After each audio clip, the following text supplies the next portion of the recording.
Well, it turns out it's 7 o'clock, and if you're here, whoops, technical point. You did ask us. Okay. Now the world of Zoom can hear me too? Okay.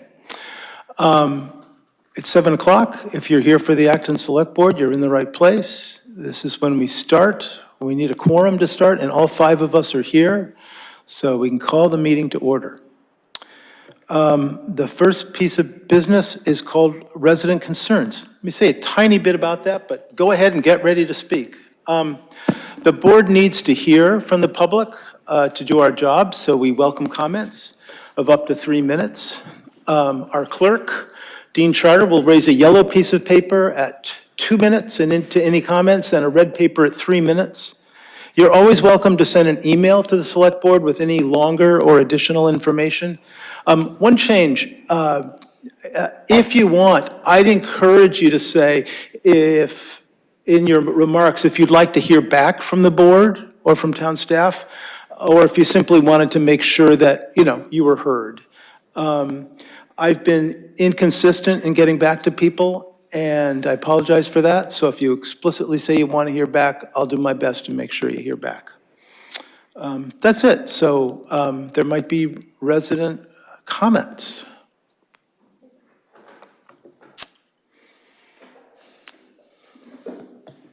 Hi, I'm Franny Osmond, 16 Half Moon Hill.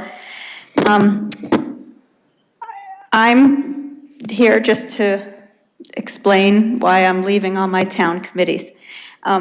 We have a new news source in town, volunteer-run, nonprofit, and independent, called the Acton Exchange. You might recall a forum organized by the Acton Area League of Women Voters a year ago, from which the news initiative sprouted. You can see our first 8 months of news articles at actonexchange.org, but if you wait a few weeks, you can go to the same website and see a slicker, more online newspaper-like website. I've been interim editor-in-chief, editing and fact-checking our articles, along with a few other volunteer editors. Our content has so far only included news articles. If you're looking for announcements and calendar items, continue to look at the online or paper version of the Action Unlimited, or go to whatever newsletters or online sites you tend to go to. We hope to soon have other departments, including those, and including letters to the editor. We're working hard to have a diversity of writers and editors and be as unbiased as possible in our presentation of the news. As a matter of fact, as editor, I think what I've done most is pull out every word that seems judgmental or to demonstrate any opinion of the writer. So I want to encourage people to volunteer with us. But for ethical reasons and to make a clear separation from the town as one of the leaders of Acton Exchange, since the Acton Exchange reports on the town, I've decided to leave all my town committees that I volunteered on for the last 19 years. The Cemetery Commission, the Commission on Disabilities, the Transportation Advisory Committee, and the South Acton Village Advisory Group are the ones that I'm presently on. I'll also step down from being one of Acton's representatives to our subregion of the Metropolitan Area Planning Council called MAGIC. I'm going to be going to one last meeting of each of my committees to wrap up business. Is that 2 minutes or 3 minutes? 2 minutes? To point out the existence of the Acton, to wrap up business I've been involved with, like minutes, et cetera. The reason I'm saying all this publicly is not only to point out the existence of the Acton Exchange, because we will be coming more formally to the board sometime soon, but to advertise these new openings on all of these committees. It's really fun to serve on committees, be part of a community, meet your neighbors. Watch out though, once you care about town business, actually if you're listening to this, you've learned this already. Once you care about town business, it's hard to not care. So it's sort of a pain.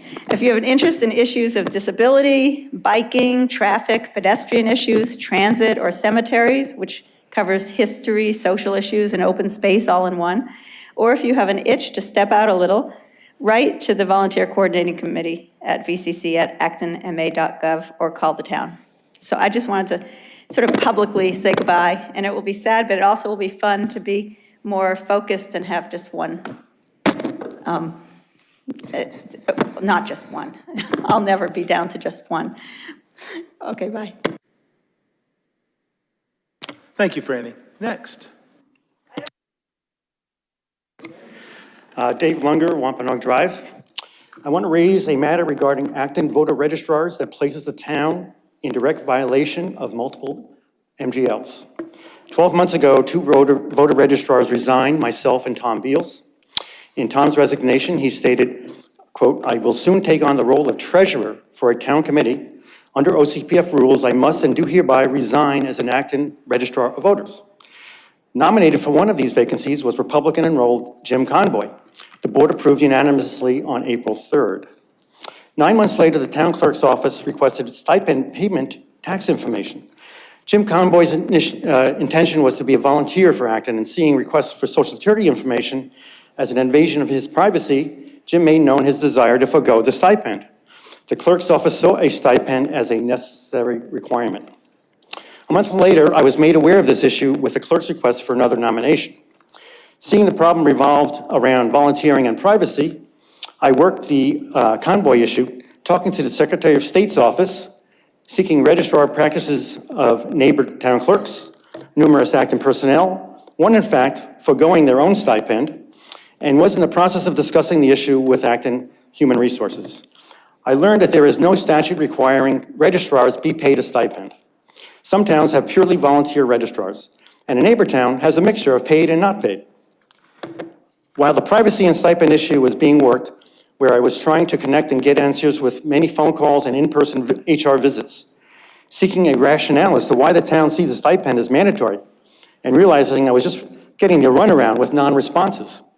The January 22nd Select Board meeting unanimously appointed Democrat Town Committee Treasurer Robert Ferrara as a registrar. This created an untenable situation.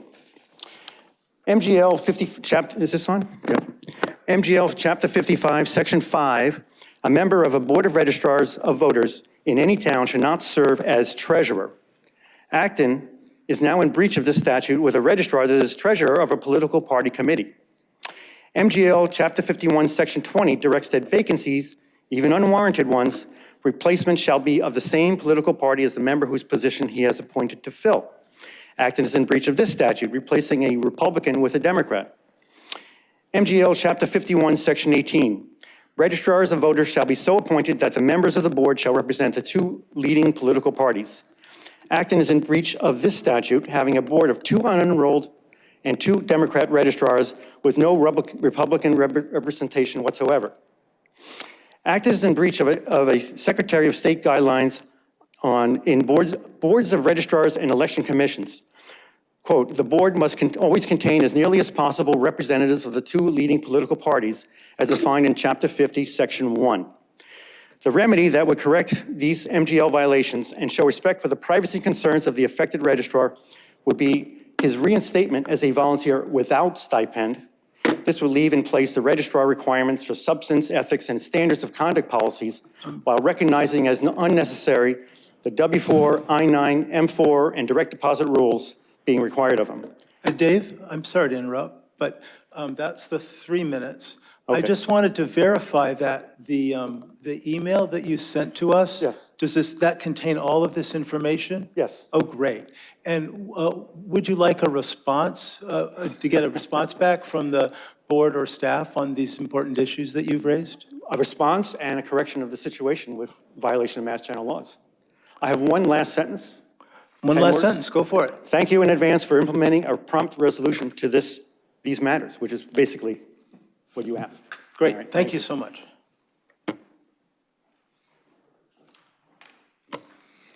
Good evening. Mike Gowing, 93 Harris Street. I come to speak to you tonight about the override. Recently, the school committee was asked by the Boxborough FinCom to reduce their assessment, and they were able to reduce it by about $1 million, $933,000 after they replenished some positions that they originally cut. That reduction essentially took them out of the health insurance trust. Now they're going to be enrolling in MIA, the Mass Interlocal Insurance Association. That means that the town can no longer remain in the trust because you can't be a trust of one. So The town is going to have to come up with an alternative to their healthcare coverage as well. It is going to be cheaper than what the Health Insurance Trust was focusing on, because they had increased theirs by 22.8%. So you're going to find that you're going to end up getting even more than the $800,000 less, the lesser assessment that the schools are going to be asking Acton for. But you're voting on $6.6 million override. That's not reflective of that. I think that your ask should be modified to reflect a lesser amount. From what I've heard around town, there's not a whole lot of support for the override to begin with. If it's felt as though it's padded, I don't think it'll pass, and I think that would be devastating. So I'm working to try and get it as accurate as possible so that we only ask for as much as we need. Thank you. Look at that, I got you out in 2 minutes. Thanks, Mike. We'll be talking more about that tonight.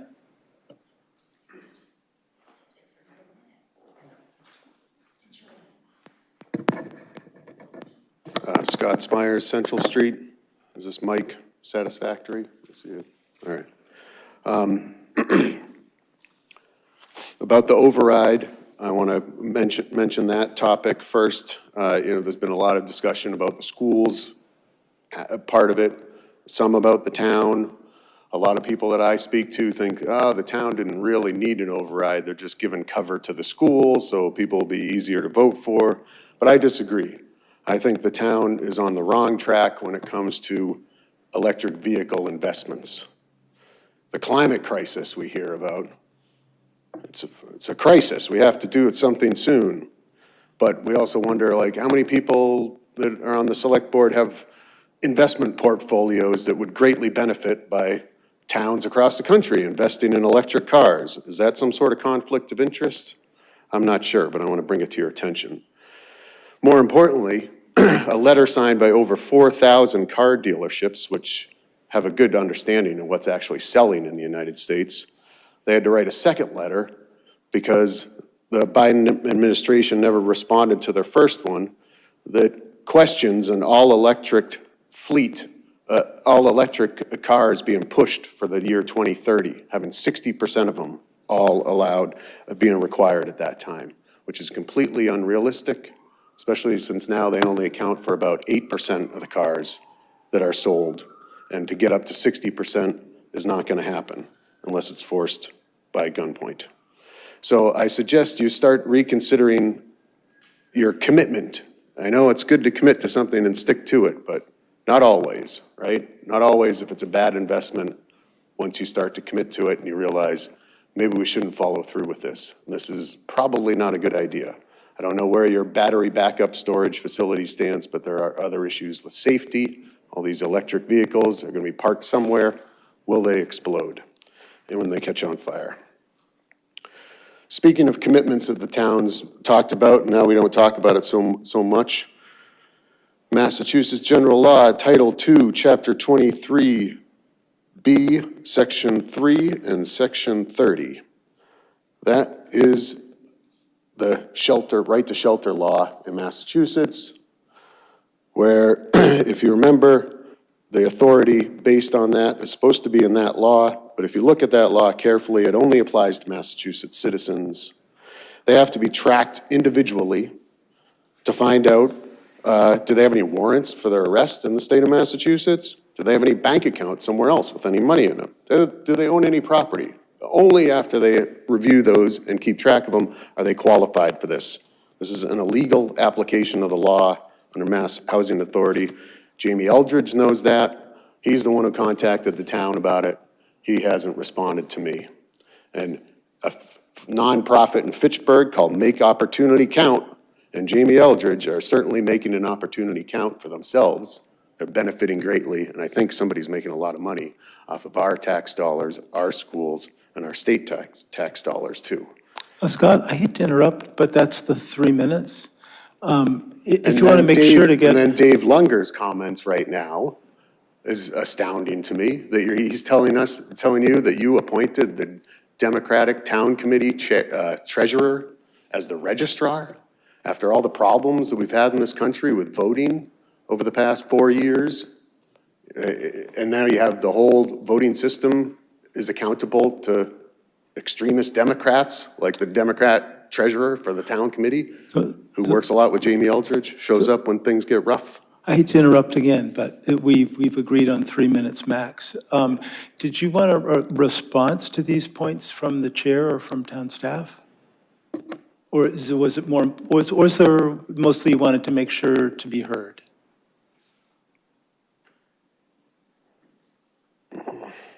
I don't know. Okay, well, write to me if you want, or call me if you'd like a specific response. But your responses are so empty and hollow. They don't mean anything. Thanks, Scott, bye. There's a person online who'd like to speak at resident concerns.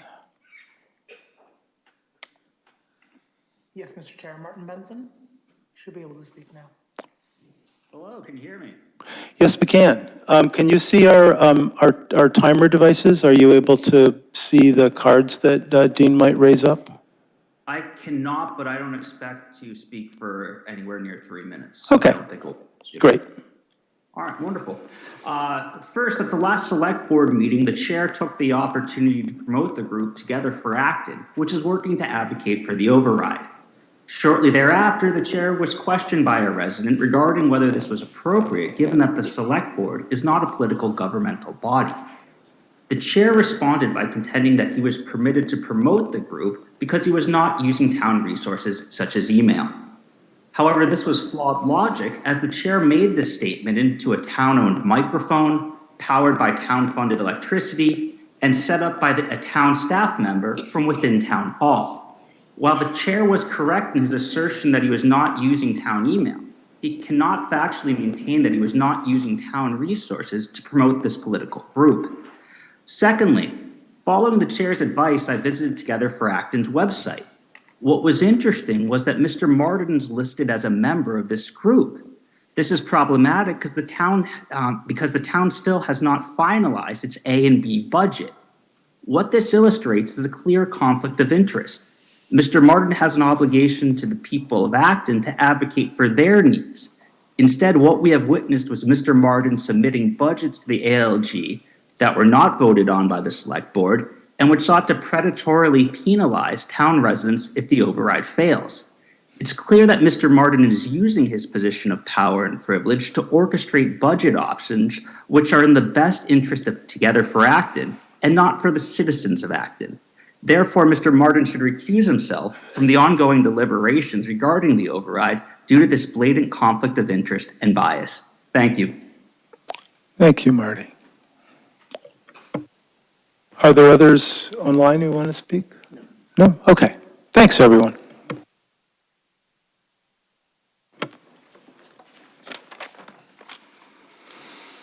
Okay, now we have the part of the meeting called Chair Update, Town Manager Update, and Members' Minutes. I took some notes.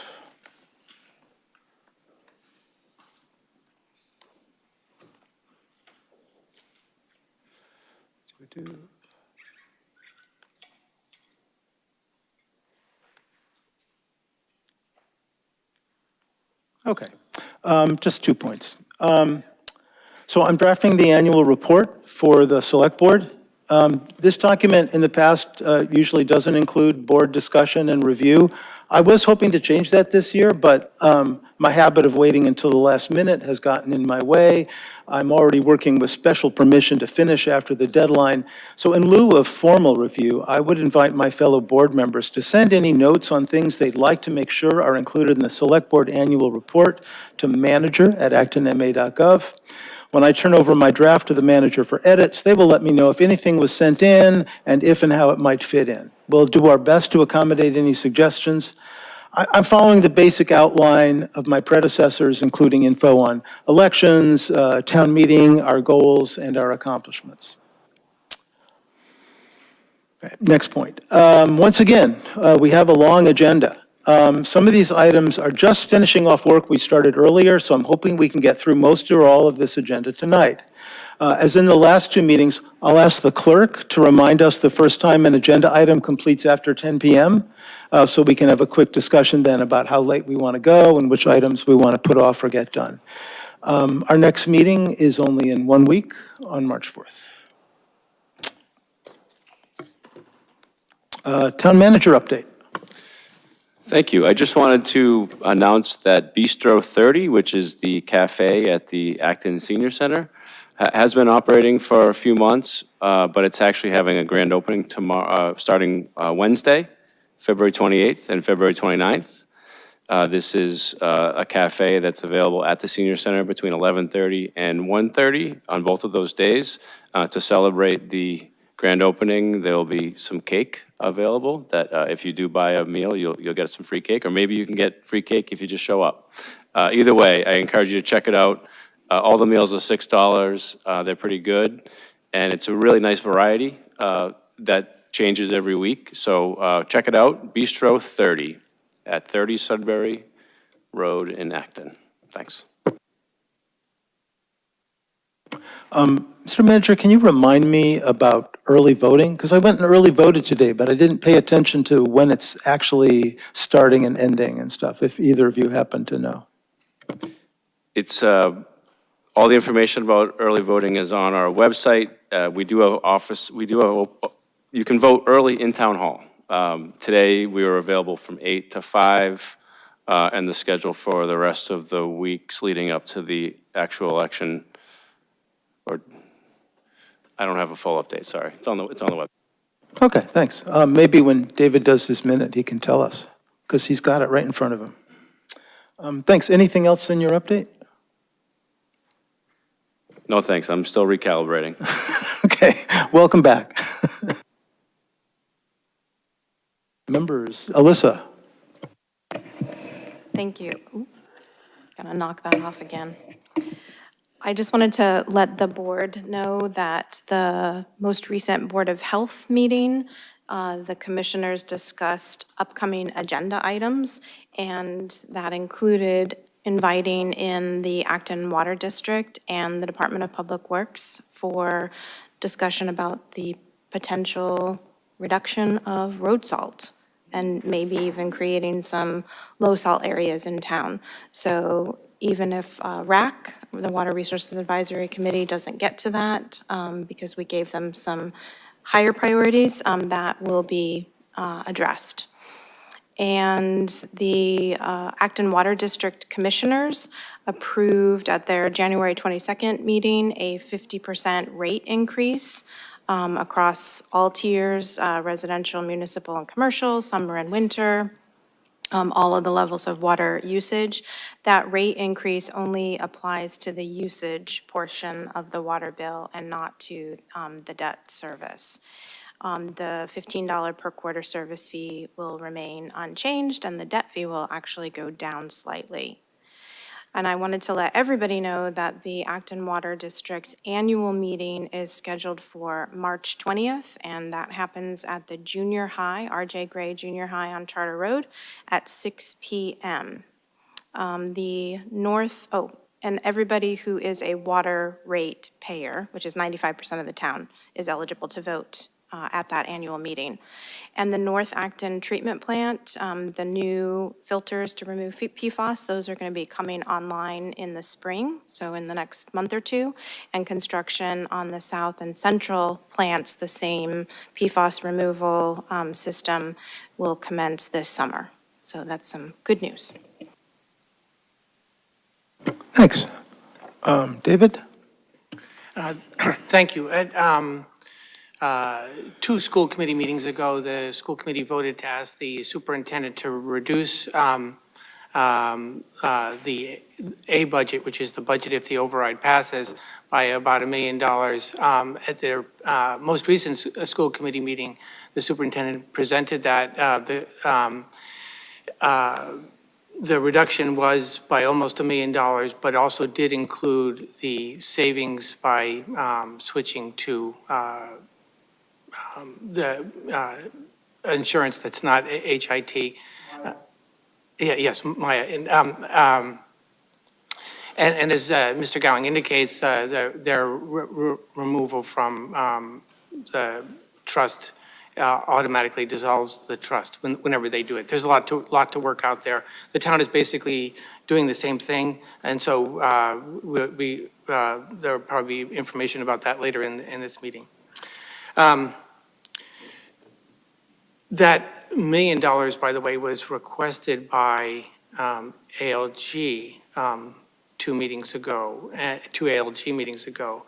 And there was also a request for a reduction on the town side, which we'll talk about later as well. As for the early voting hours for the remainder of this week, they are the same as the town hall hours, the town hall office hours. Tomorrow, 8 a.m. to 7:30 p.m. Wednesday and Thursday, 8 a.m. to 5 p.m. and Friday, 8 a.m. to noon.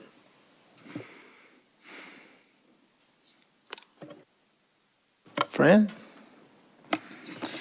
I just wanted to announce that volunteers are needed.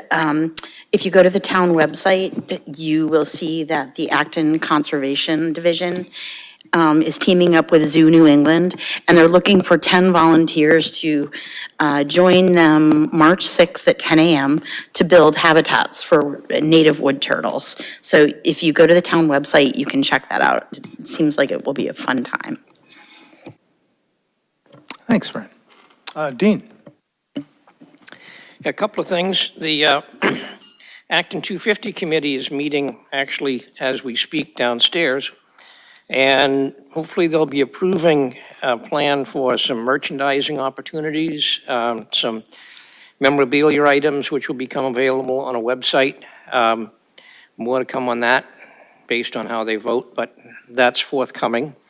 Hopefully it'll provide some nice items that people will want to purchase for commemorative purposes, plus provide some money to help augment our speaker fund. Speaking of that, the next Acton 250 speaker program is going to be on April 2nd, talking about the road to Concord. And my other item is the Department of Public Works Building Committee will have its kickoff meeting this Friday. Finally got organized, took a little bit. The assistant town manager has been just great in helping to facilitate that. Thank you. Thanks, everyone.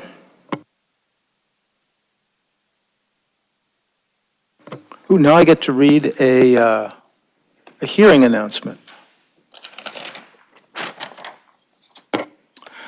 Notice is hereby given under Chapter 138, Section 15 of the General Laws that the Select Board will hold a public hearing now in the Francis Faulkner Hearing Room, right here, on the application of RBSBW Incorporated, DBA Roach Brothers Supermarket, for a change in manager from John McCarthy to David Ordway for Section 15 malt and wine as a common vittler at 305 Main Street, Acton. I have heard that James Sperber will be joining virtually, representing Roach Brothers. So can we bring him in? Yes, he's raised his hand. Let's bring him in, please. Hello, good evening. Good evening. I'm sorry about the mess up last time, but I'm glad we're able to proceed with this now. Why don't you remind us what we're doing here and what Roach Brothers needs? Certainly. David Ordway is a new store manager at our Acton store. David's a longtime manager for Roach Brothers, and I believe he's there at in the audience too. So with a new manager, we would like to, we are applying for him to be, a change of manager for him to be the manager of record for our ABCC license. That's great, thank you. There might be questions or comments from board members about this application. No, there might be questions or comments from the public about this application. Seeing no concerns, Seems like I would close the hearing, question mark, and then we vote on it? Yes, okay. So I'd entertain a motion to close this hearing. So moved?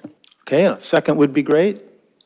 Second. Okay, it's been voted on, it's been moved and seconded. All those in favor of closing the hearing, please say aye or yes. Yes.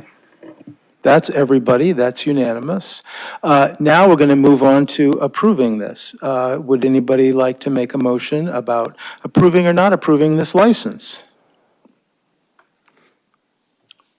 David? I move to approve the request for change in manager at RB SBW DBA Roach Brothers from John McCarthy to David Ordway for a malt and wine as a common vittler. Second? And there's a second as well. Is there any more discussion? No? All those in favor, please indicate your affirmation. Yes. Yes. Okay, that's unanimous as well. So thanks for coming in, and thanks for being a manager, and thanks for all the good stuff that happens at Roach Brothers. Yeah, Great. Thank you very much. yeah. Thanks for coming in.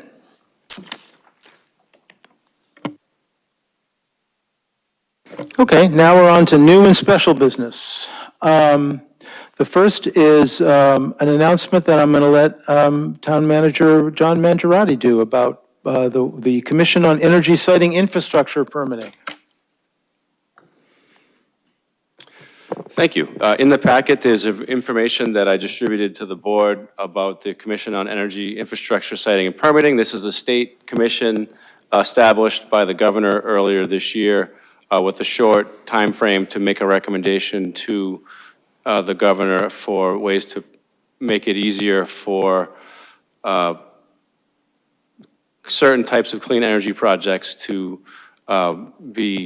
to get through permitting processes, to have the public better understand what is actually being proposed with these projects because they're emerging technologies. So the commission is getting close to making its recommendation, and they've started a public engagement process by putting a survey on its website. There's a survey that's available. They're asking for responses before the end of this week, but I think they'll take them through March 15th. There's also been 2 public listening sessions set up. One is on March 4th from 12 to 2 p.m., which is a Monday. And then the next day on Tuesday from 6 to 8 p.m., there's another listening session. These are Zoom meetings. You don't have to go into Boston to attend them. And this is a great opportunity to learn more about what the commission is proposing, and also for interested residents or people from boards and committees or people in the development community to ask questions about what these potential changes would look like and help form what policy is created from this process. So I encourage you to check out the information posted online. It's a commission on energy infrastructure siting and permitting. It's available at mass.gov. Now, there's a lot of state surveys from time to time. Why is this one special to you, for example? So, yes, I track a lot of the state surveys, and I try to publicize them the best I can. In this particular case, I'm on the commission, so I think it's my responsibility to help make sure that people know about the survey and encourage the public to weigh in on it so that we can make a good decision later this month. Thanks for serving on that. And you're the representative from the entire MMA? Great, from the Mass Municipal Yes. Association? Okay, great. Thank you.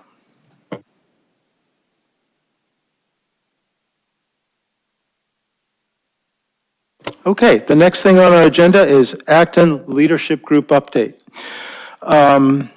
And this leads into a whole series of financially related agenda items.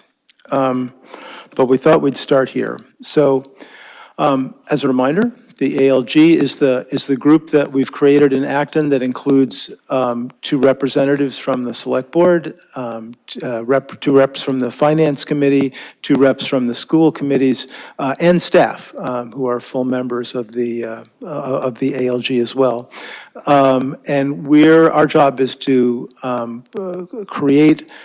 come to an agreement together, a consensus about budgets, and in this case, in this year, an override that we take to our boards, our respective boards. I reported last time that we had agreed that the right amount for an override is $6.6 million. We're going to discuss that more tonight in more detail. We even have the opportunity to make that particular vote if the board is interested in doing that. What we said last time was that the ALG had not finished giving direction to the school committee or the select board about the exact budget amount. But they did give direction in terms of reducing our current A budget even further. And we're going to hear more about that tonight as well. I think that's the basic stuff I want to say, and I wondered if David or John had additional things they wanted to make sure we understood that came out of those ALG meetings. Thank you. Yeah, I would just add that the meeting on Monday would be the next opportunity for the group to get together and regrouped after the school committee's meeting last week, or 2 weeks ago rather, and the board's meeting tonight. Right. Next meeting, 7:30 in the morning, March 4th. March 4th, by the way, which is as far as I know, the only calendar date that's a complete sentence in itself. So just think about that. Anything to add? Not really. I think you covered it. The 2 biggest important points is that ALG asked both entities to reduce their budgets, which are the A budgets are the ones that we would use with the override by a bit more each, and ALG affirmed again that they were recommending a $6.6 million override, which they had done some weeks before. Okay. Any questions about those parts, the ALG update? No? Okay. Let's go on to some financial stuff. First, we have a revised fee schedule for the fire department and police department. And my understanding is this was under development up until the last minute. So we're going to get a brief overview tonight, and we will then have a chance to actually vote on it on March 4th. But this is the preview. Thank you. Yeah, so as part of the work that we've been doing to evaluate how we deliver services, we're looking at fees. And we've identified some areas where we could make some changes to help potentially bring in some additional revenue to help offset the costs of the services that we're providing. I would hand it over to Assistant Town Manager Tom Bejan to take us through where we're at as of tonight.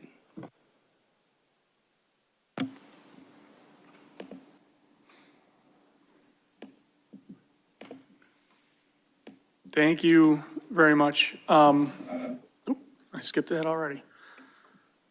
So what I am presenting tonight is a breakdown of fees, permits, and inspections for the public safety departments. This proposal has been created through a lot of hard work from the deputy chiefs and the chiefs at the fire and police department, quite a few members of the finance department, and the town manager staff as well.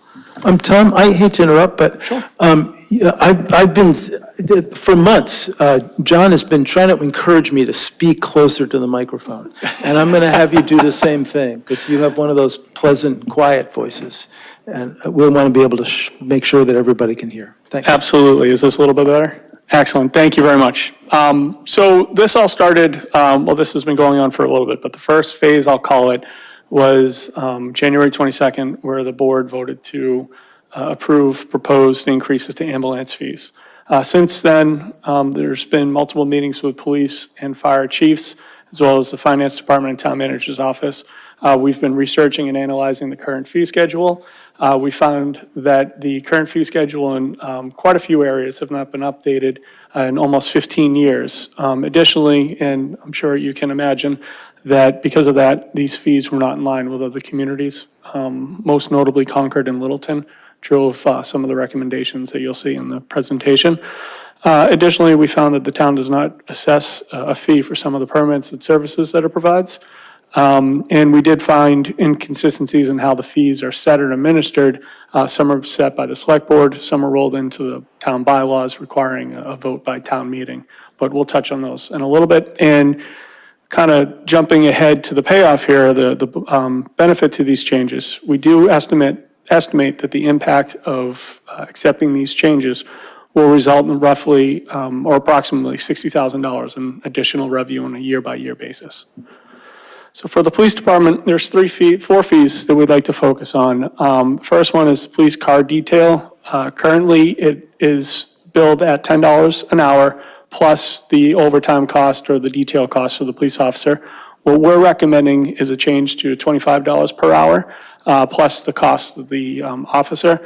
And what we did find is that the average in other communities is $50 an hour plus detail fees for the officer.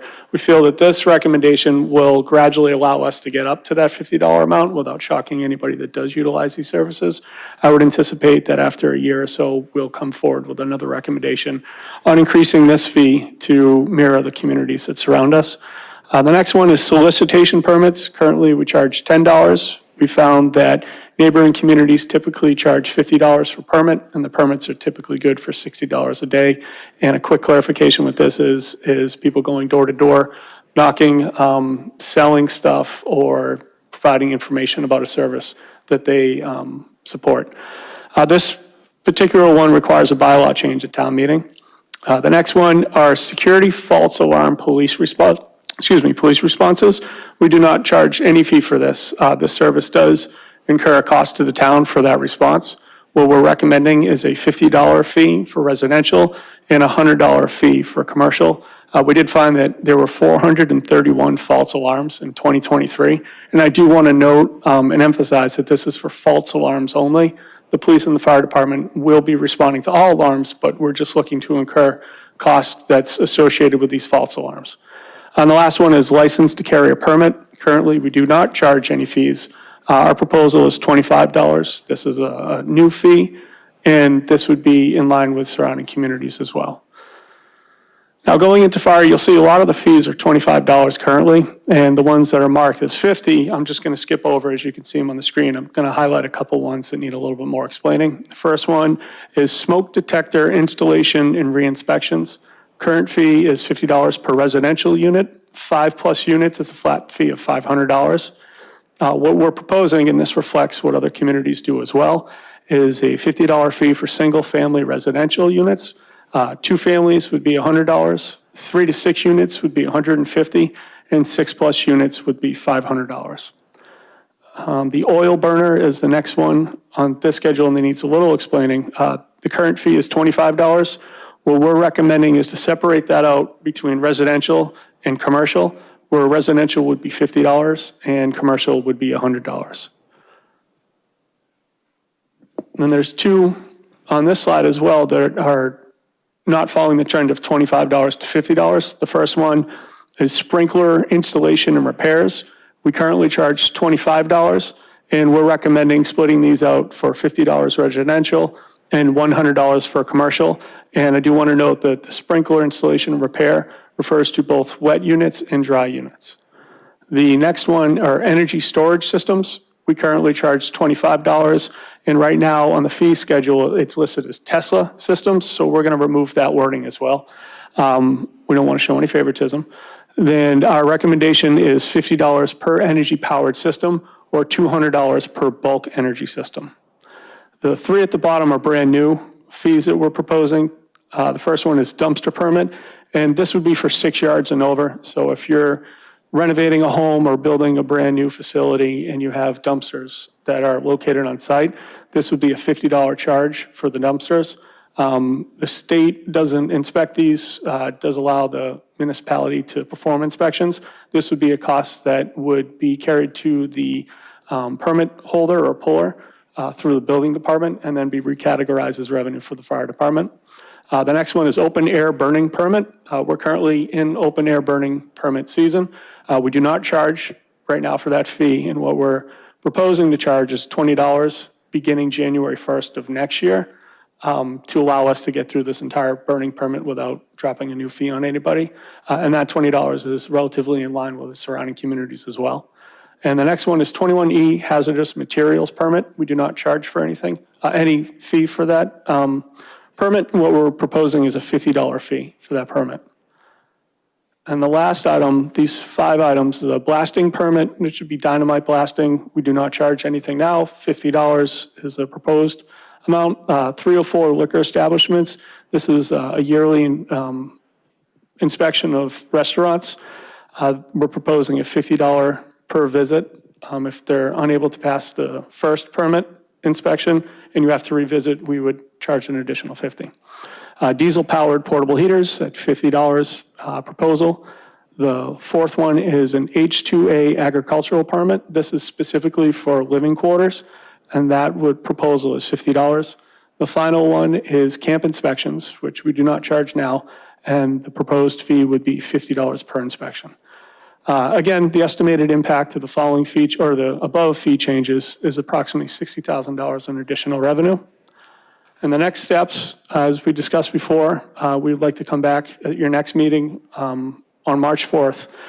We'd like to come to you with a list of fees that can be approved as it currently stands through the board, and a list of fees that would have to go in front of town meeting for a bylaw change with some recommendations on how to consider approaching that as well. I'm happy to take any questions you have about this proposal, and I appreciate the opportunity to present. Thanks for presenting, Tom. Questions or comments from select board members? Dean.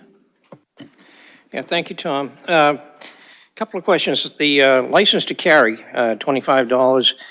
I presume this is going to be in addition to the $100 fee for the 5-year permit that is assessed by the Commonwealth already? That's my understanding. And the $100 fee that the Commonwealth assesses for that permit, is any of that shared by the Commonwealth to the town that does most of the work? Or how does the fee split act, or does it not? Mr. Chair, if I can invite Mary Ann Fleckner up. She has a little bit more information about this than I do. Great. And while she's getting up, the second question I've got is the open air burning permit. At one point, you could just fill out a paper form down at the public safety facility. This year, there's an online permitting system. So I guess my question is, since there's really very little involvement on the part of the fire department, what is that $20 paying for? Is that for a piece of the permit software, or a fee going to the entity that is issuing the permit? And I also, related to that, I'd be interested to see how many open-air burning permits are issued every year anyway. Thank you. Yeah, we have more than 500 issued in a year, open in a year, for open burning permits. But I think to answer the question, I think with the fire department in particular, the fire chief and the former fire chief have been asking to add resources for fire prevention.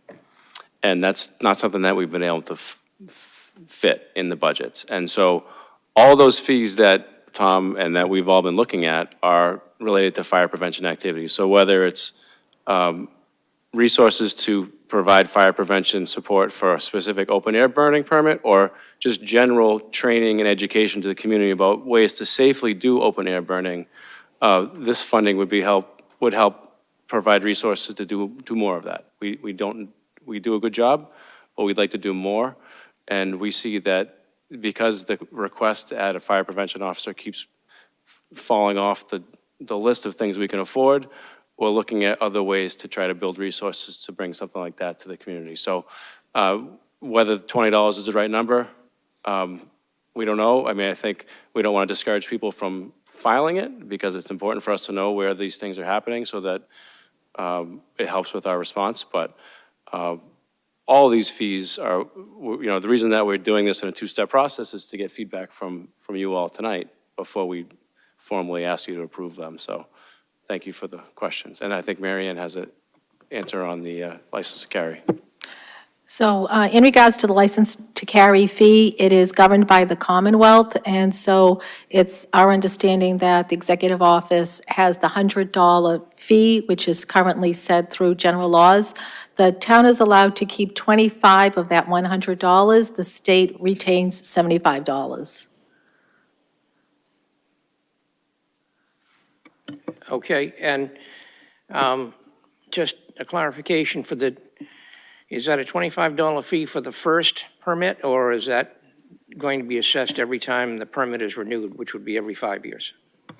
Our understanding is that every time you apply and you complete the application, it is $100.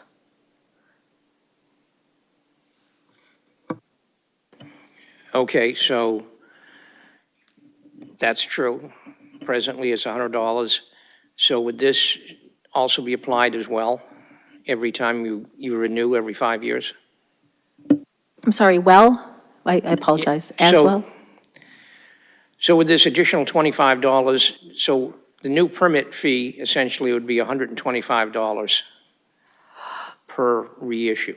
My understanding is that it's still $100, and so the, behind the scenes is that $75 goes to the state of that $100, and $25, the town gets to retain $25 of that $100. We can circle back with this with the police chief as well and have more answers if we're going to bring this forward. Thanks. Yeah, please do. Thank you. I had a question, I think for John. Thanks, Mary Ann. Can you review with us what state law says about fees? I know they need to be related in some reasonable way to the cost of providing services. They can't be punitive, they can't be solely for the purposes of raising revenue way beyond the cost of providing the service. But how exactly is that phrased? And what standard do we have to meet in setting our fees? The fees schedule that we implement throughout the different departments is based on the work required to perform the service. So building permits are the ones that people are most familiar with. The building permit fee is based on what it costs everyone in town hall and the inspectors and IT and everyone involved in a building permit to help ensure that that project is done safely. So when you go to some of the fees that we talked about today, the same standard would apply. And most of the things, except for the last page, are existing fees that are in place today that have been in place for decades and haven't been updated to reflect the actual cost of providing the services. $25 an hour, or rather, $25 may have been a lot more in the 90s than it is now, and it's just not reflective of what it actually costs us to do the things that we do every day throughout the organization and the fire department in particular, where we often have multiple staff members provide these services on a daily basis. So it's not a way to, certainly not a way to penalize people. It's more of a way to reflect the cost of all the things that we're doing and identifying ways that we can recover some of that cost in a way that's appropriate. It's not a toll to get through town. It's things that make sense based on the services that we provide, the way that we've extended ourselves because of our passion and our pride in doing the way we do things. Like we don't charge for banners, but you see our people get their truck and they do a banner hanging. We pay 3 hours of overtime every time they do that. So these are things that we do as a community, and as we continue to reduce our budgets every year, it's harder for us to continue doing those things that we want to do. And so we need to now make sure that we're covering all of our bases by collecting fees for things that we can, and just, you know, the things that we can't collect fees for, we won't, and we won't try. Appreciate the clarity. Thank you. That led to questions. Fran? So going back to the smoke inspection page, have you ever thought of, do we have charge for failure of smoke detector, smoke tests? Because Acton, I have to say, is so generous with their time. Our fire department is excellent. I've been the beneficiary of that, but, you know, they go out sometimes 2 and 3 times to inspections, so I didn't know if that was something we could do. Yeah, so we don't have a re-inspect fee, or if we do, we don't implement it the way that we should, so that's part of what we'll be recommending is a re-inspect fee. So we want people to get it right, and we want to help people get it right, but we don't want to have to go out 3 times for instances that aren't unnecessary. David? Just some questions as to what some of these are, and what is a 304 liquor establishment visit? 304 liquor establishment visit is a safety inspection that's required annually through MGL law. It's in response to, and I forget the nightclub that burnt down, Station, thank you, the Station fire. But it's in response to that, and what they do, the fire department, when they inspect, is they walk through fire exits, make sure that the egresses are clear, make sure that their smoke detection, sprinkler systems, that they have them, their alarm panels are fully functioning, and everything else is safe for any patrons or employees that are entering the facility. Thank you. And when is a hazardous materials permit required? That's a great question. There was one chemical that was brought up by the police, the fire chief specifically, and I think it's picric acid, but it's an example of any chemicals that are utilized by manufacturing, commercial, or industrial facilities that meet this statute or this requirement. I don't know the full list, but it is governed or outlined by fire code as well. Okay, thank you. And finally, what's the difference between an energy system and a bulk energy system? That I'm not 100% sure on. I would defer to our colleagues, and we'll get back to you on that. Okay, thank you. Okay, more questions? So first of all, thank you, because I think looking for additional revenue and updating something that's very, very outdated and not in alignment with the surrounding communities is really important and appreciated. On the smoke detector residential unit number, I think we need to fix the level 3 to 6 and 6 plus, because if you have 6 units, I'm not sure which category you fall into. So it should be 3 to 5 and 6 plus, maybe. Also, I understand the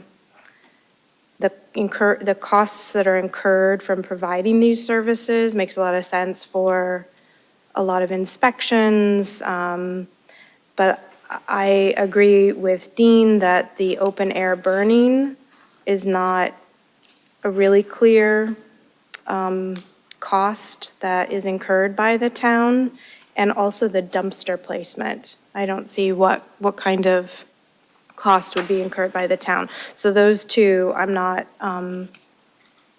right now in support of. I understand that we can use more fire prevention, education, and support in the town. I just don't know if this is the way to do it, to provide that revenue.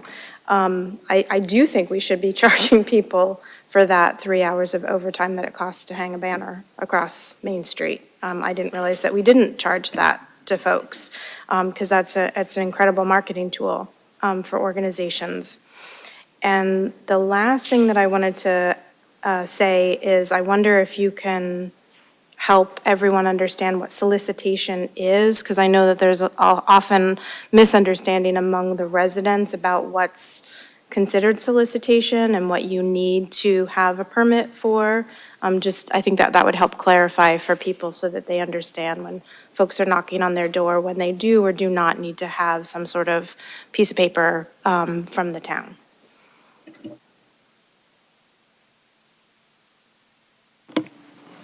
thank you for those feedbacks. I think, and we certainly will prepare that as we come back. But this, just solicitation, I think, an example of that would be someone that's selling replacement windows, and they walk around the neighborhood trying to sell replacement windows.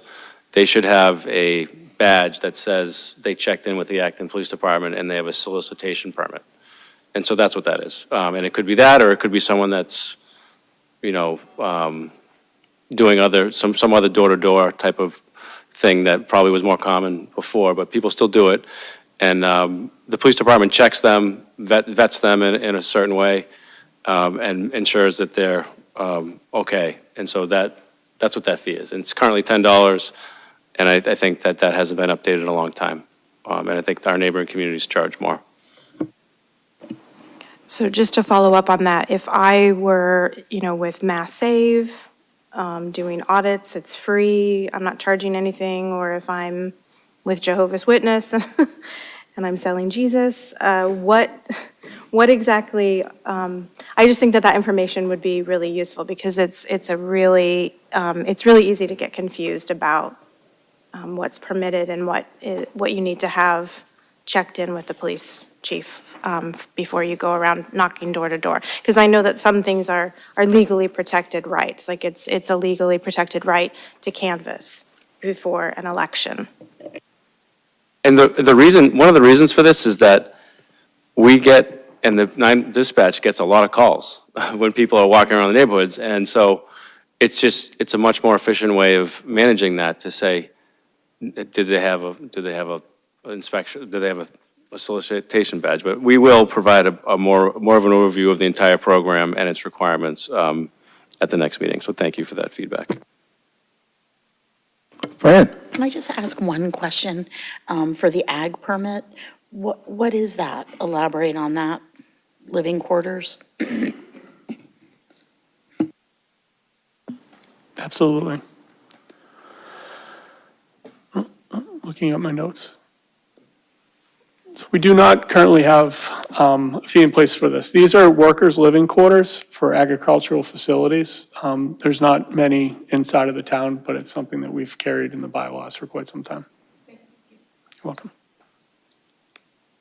I have a question. In the past, there's been special promotions through the COA and the fire department about free annual inspections for older residents, to make sure their smoke alarms are working and safe. And I wanted to make sure that these new fees wouldn't prevent those kind of promotions. That's not the intent. Great, thank you.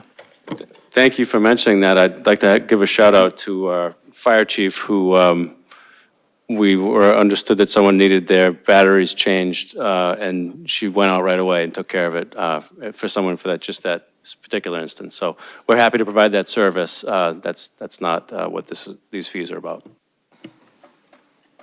Alyssa? So in that vein, are there fee waivers for folks who meet other income requirements and receive other waivers in the town? That hasn't been discussed, but that's something we could look at. Okay, that would be great. And I also wanted to give a plug for the senior worker program at the senior center. There are folks that will go out and help other seniors if they are not able to climb a ladder, and put in a light bulb in a vaulted ceiling, or change batteries and smoke detectors. So fire chief or a fellow senior. Yes, those are both great programs. Thank you. So you'll come back at an appropriate future meeting, maybe even March 4th, with details about a specific vote we can take and a process for moving towards town meeting for the things that have to go to town meeting. Thank you. Great. Sounds like there's a public comment. Why don't you come forward, Paul? Remind us who you are and what you got to say. So, But not everybody else does. So Paul Campus. it's just a thing we do. We just say your name out loud. Paul Campus, Ethan Allen Drive. It's about the open air burning. So I do a lot of open air burning.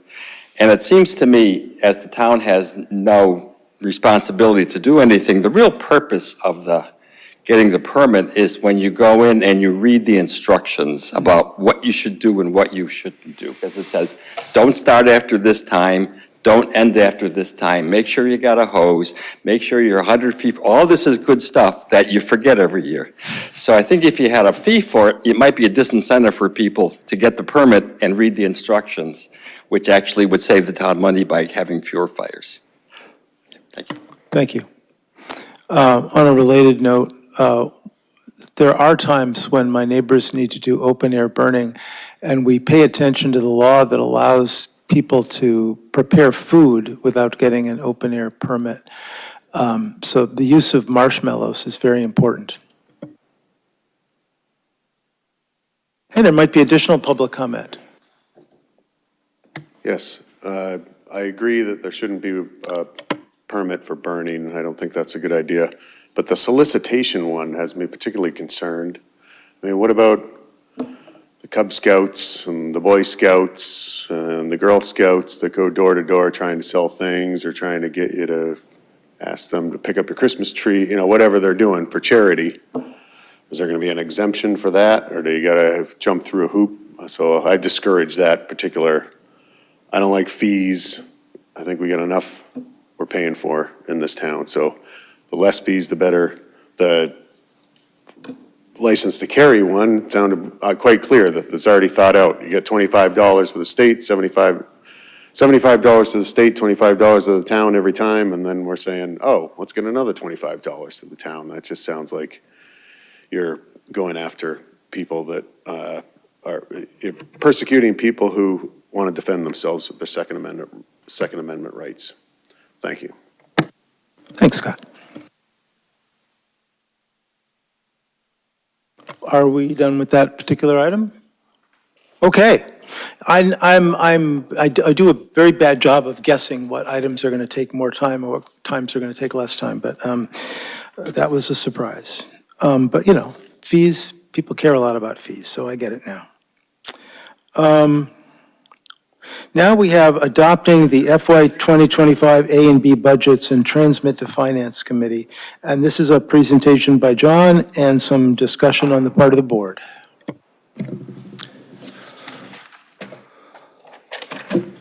Thank you.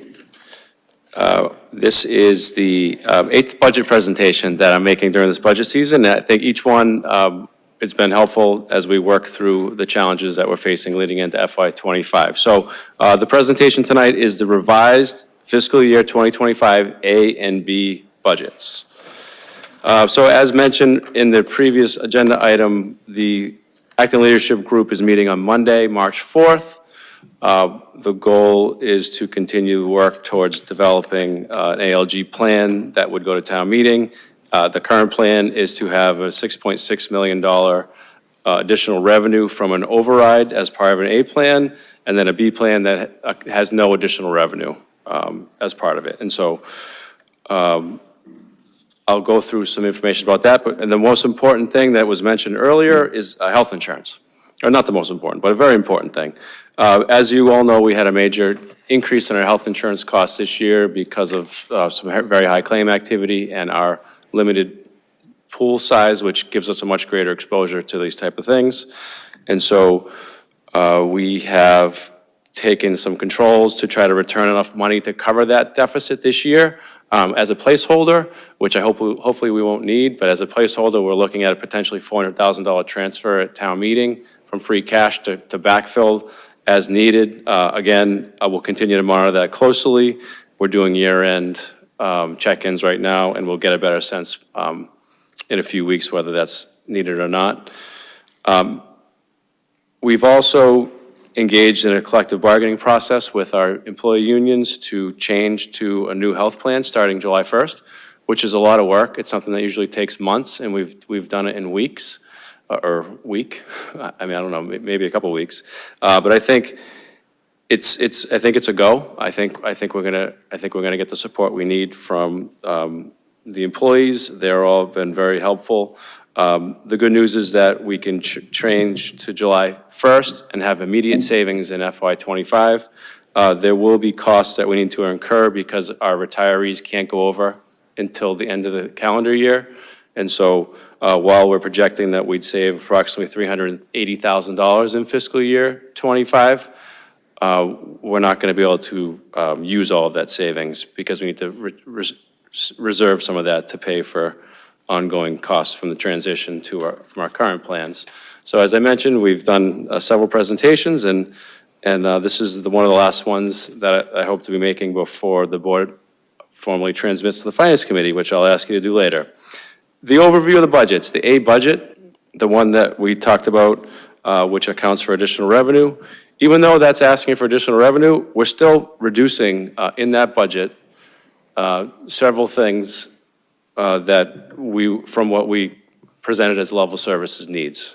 Approximately $1.8 million reduction from level services in positions. There are 7 positions that we're not going to be funding as part of that A budget, and several other expenses and capital projects would not be part of that. In the B budget, we're going further, and we're cutting a total of $2.5 million from level services, and that reduces additional staffing in fire and police and library and town clerk. It would cut some capital investments that we've been working on and special events that we enjoy. It also eliminates a lot of the funding for all the services that our departments provide, and it will make it more challenging for them to do the work that they do. But we have 2 budgets that I'd like to present. So if you look here, the FY '25 level services budget was presented here in December. The board said, we understand this is level services, but given the constraints that we're dealing with, I need you to come back with an A budget, which is approximately $1 million less than that. That's the A budget that I'm asking you to approve tonight. And the B budget is an even further reduction. So these are the numbers. These are slightly less than they were before. The A budget went down $228,000 from what it was most recently seen. And the B budget is mostly cost neutral. It did go down a little bit. The updates. The reason that we were able to make some changes is, as I mentioned, we're going to account for $180,000 in savings from health insurance. That will allow us to reserve approximately $200,000 for the transition costs that we anticipate. Another good news item that we've been working on with Teresa O'Leary, who's our treasurer collector. In our FY '25 budget, we had been planning to borrow short-term for a lot of the projects that were authorized over the last few years because the market was not looking like it was a market that we wanted to jump into. We didn't want to go out for a bond with the way the interest rates were and things were looking 3 months ago. That's changed. We are actually now going to market. We're going to be meeting with the rating agencies this week, and we're going to be coming back to the board with more information about that in March. What that means is that instead of having to borrow short-term next year, if we borrow for the whole thing through a debt issuance, we'll be able to save $200,000 in debt service. And that's something that we intend to do. Our financial advisor strongly recommends it, and it allows us to save some money in FY '25. We also, the Cemetery Commission approved an offset to help fund cemetery operations this year of $50,000. So those are things that are saving in the FY '25 budget. Additionally, in working with the fire chief to implement the SCBA replacement program, we used the mitigation funds to take a big portion of what was needed there, and we had $200,000 in the FY '25 budget. The numbers aren't working, and we need another $100,000 to be able to do it. You need to buy them all at once, and all the fittings and all the things that go into it. You can't really buy them in phases as I hoped that we could. So that's going to require us to increase the budget by $100,000. So if you look on the next page, I tried to show how we accounted for these savings. What we did was with the savings that we achieved from health insurance and debt strategy, we were able to restore to the A budget the fire department subsidy and the police department clinician position. Those positions would both be cut still in the B budget, but we're able to use the savings to bring those back into the mix. Restored to the B budget are the subsidy reductions that we talked about last time, and some additional investment in traffic calming and intersections. And regarding the cyclical data collection, which is a project that our principal assessor, C.J. Carroll, is very excited about, we have to do a reevaluation of every property every 10 years. I was trying to push him to do it over 2 years, and it doesn't make sense to do it that way. So we're going to put that back in and try to do it in 1 year. So the total impact, as I mentioned earlier, the net reduction to the A budget is $228,000, which is consistent with some of the dialogue that's been happening over the last few weeks about looking further to make reductions to A budget. This recommendation here does that. Just to walk you through what the capital program looks like, again, in working with our financial advisor, we were able to, again, look at the rates and say that when we first started doing these projections, we were looking at 7% rates. And I think now they're comfortable with us conservatively saying 5%. They also had us adjust the duration to be consistent with Mass General Law and what they believe makes sense for the market. We actually can go out 40 years on some things, but they don't recommend that. It's not looked upon favorably. So this is consistent with what they're recommending. And so all those debt projects that we're proposing, the debt service would be $564,000. This is in the A budget. In the B budget, the Complete Streets projects, which is listed as item C, Complete Streets, Prospects, Intersection, Great Road Sidewalk, that would be removed. So that's the difference between the A and the B budget for debt service. And then I can show you the difference between the A and the B budget for free cash. The B budget is less investment in traffic calming and intersections. It's less investment in fleet replacement program, less investment in facilities studies. And an item of note that I wanted to call your attention to is item F. It does not include funding for the celebration for July 4th. Because town meeting that happened in May of 2023 approved funding for fireworks, we do have funding in hand today for a fireworks celebration this year. But without approving additional funding, the fireworks that we're planning for the next year would not be possible. And we do need to plan these things out more than a year in advance to be able to secure the vendors. So it's a small item based on the larger things that we've been talking about, but it's something that I know people pay attention to, so I wanted to just raise that here for all of you. And so just to walk you through where we're heading from here, you have until March 6th to transmit the budget to the Finance Committee. The deadline for the town clerk to receive a notice of a ballot question is 35 days before the election, so that's March 26th, and then we print the ballots on the 28th. We print the warrants on the 16th of April, and then we have an election and town meeting. And so what I have for you is a proposed transmittal of if the board is interested, I have prepared a draft motion. And I've also, on the next page, because there was a few questions that we've been receiving, showed what a sample ballot question would look like based on a $6.6 million override. So we can go back to the previous one if the board, and I'm happy to take any questions or comments on this. Thanks so much, John. Yeah, I would like to entertain questions and comments about either the A or B budget, and then I think from that we'll understand if we're ready to move to a vote or not. Alyssa. Thank you, John. I have a question about the borrowing for the stormwater infrastructure. You had on the slide that it was a 15-year, 5%. I'm wondering if you can tell us what the impact is for the next year and the year after that. Would we be able to, with this borrowing, be able to have another loan and then another loan? Because our asset report showed us that we needed to infuse around this amount or even higher every year for the next 10 years.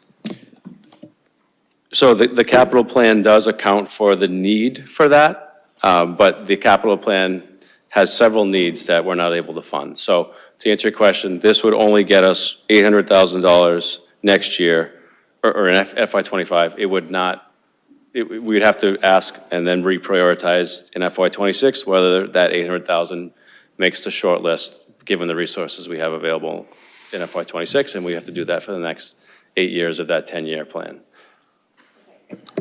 I understand that. What I'm asking about is the mechanics of the borrowing.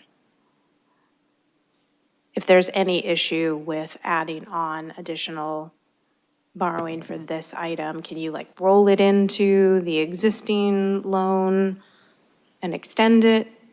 Like you might do if you take out a second mortgage? I think, so if we had this $800,000 that we were going to borrow, and then next year we approved another $800,000, we could combine those together and issue them as a package, which is essentially what we're doing with a bunch of older projects right now. Does that answer your question? Yeah, that's exactly what I Okay. wanted to know. Thanks. David? I just like to make a comment, things can also be combined that are unrelated. So the treasurer can propose that we issue bonds to cover these three things. Other comments or questions about the A or B budgets? The other one that stood out for me was, like you said, it's a small amount, but we get emails about it, the fireworks. I happen to be a person who's comfortable not doing fireworks. I might even propose not doing it in the A budget. But I think, I suspect I'm in a minority there. And I'd be wondering if my fellow board members had any comments about, not doing that in the B budget. And whether there's any, if we did do it in the B budget, is there something else that you would reduce? Or is there anybody who's, nutty like me and thinks we shouldn't even do it in the A budget? Dean? Yeah, we kind of got backed into this because for many years, we had some fundraisers working for the town that did a great job in getting underwriters for the fireworks. That obviously didn't handle the overtime costs associated with this. But, what I would suggest is that, if folks in the town are really interested in fireworks, it would be great to have a citizen group get together. There's also been folks have questioned me about, is there any way that there can be some sort of a charge for parking or attendance or, obviously it's a huge area that's wide open and it's very hard to manage the crowd, but there's not really been any discussion about soliciting money either in advance or at the event itself to finance these things in the future. Maybe if we plan on going ahead and having the fireworks this July, maybe that would be a way to kick off some fundraising for subsequent. Frankly, I think if you're going to blow up a lot of stuff, the really important date is actually July 4th, 2026. So, I know that's a few years up the road, but it's something to think about. But I think where this has been a community-supported event in the past, if people really care about it, let's hear from the public. All right, thanks. Alyssa? So I would absolutely welcome input from the public, and I think that we should have that as a goal for us to hear from folks in an organized forum rather than just receiving emails when people feel like sending them in. I'm not a huge fan of fireworks for environmental reasons. It's not good for wildlife, it's not great for pets, it's not great for small children, people with PTSD. But the event itself is great for community. It's really important to have celebratory events as a community. And so in terms of fundraising, I would support, a small parking fee for people who drive. Maybe that would encourage more people to bike, like we've done in the past. I would also encourage the solicitation for donations to go outside of Acton to businesses in other towns, because I know that other residents come here from communities that don't hold fireworks. I remember last year or the year before when you were discussing the event, I suggested drones. And I found out from the town manager that they're way more expensive. But I'd prefer a light show, a laser show to fireworks, just because of all of the health and environmental and mental stress that fireworks brings. Okay, great. So what I heard was, John, you had a response or a comment? Yeah, thank you. I just wanted to clarify what I said earlier. I think the way that we have to schedule these events 6-7 months in advance or more, this request is really for July 1st, 2025. Because, as I said, we already have funding in hand for 2024. But in order to be able to secure a vendor in the time that's needed, we would need to get this funding at this next town meeting. And so I just wanted to make sure I was clear about that. So the date mentioned earlier of 2026, we would need to have that by next town meeting. Just so I'm clearer on that. Okay, so just to say it out loud to make sure I got it. We're definitely having fireworks on July 4th, 2024, because that's already been funded. What we're talking about is whether we have fireworks on July 4th of 2025. Am I getting that right? Yes. Okay, great, thank you. The only other thing I saw in the budget that might be worth getting some feedback on was if you go back to the capital changes, the one where you showed this one here, the one where item C would be eliminated in the B budget. That's the complete streets, Prospect, intersection, Great Road, and sidewalks. And I guess when we talked about this before, you made some helpful clarifications for me about the Great Road improvements, some of that's already being paid for by the state, yes? So I just want to make sure we weren't taking a big step backwards on pedestrian safety on Great Road, because that's obviously a big concern, both of the select board and the town in general. Thank you. Yeah, so through the work that we've done with planning grants, we were able to provide conceptual designs to Mass DOT, which is the state transportation agency who owns that road, and they have committed to making investments to implement some of those concepts. This funding would advance that faster, or parts of it that maybe they're not interested in, but they have committed to making several improvements on Great Road consistent with the complete streets work that we've done over the last few years through community engagement process. So even if this project doesn't move forward, there will still be things happening on Great Road. Great, thank you.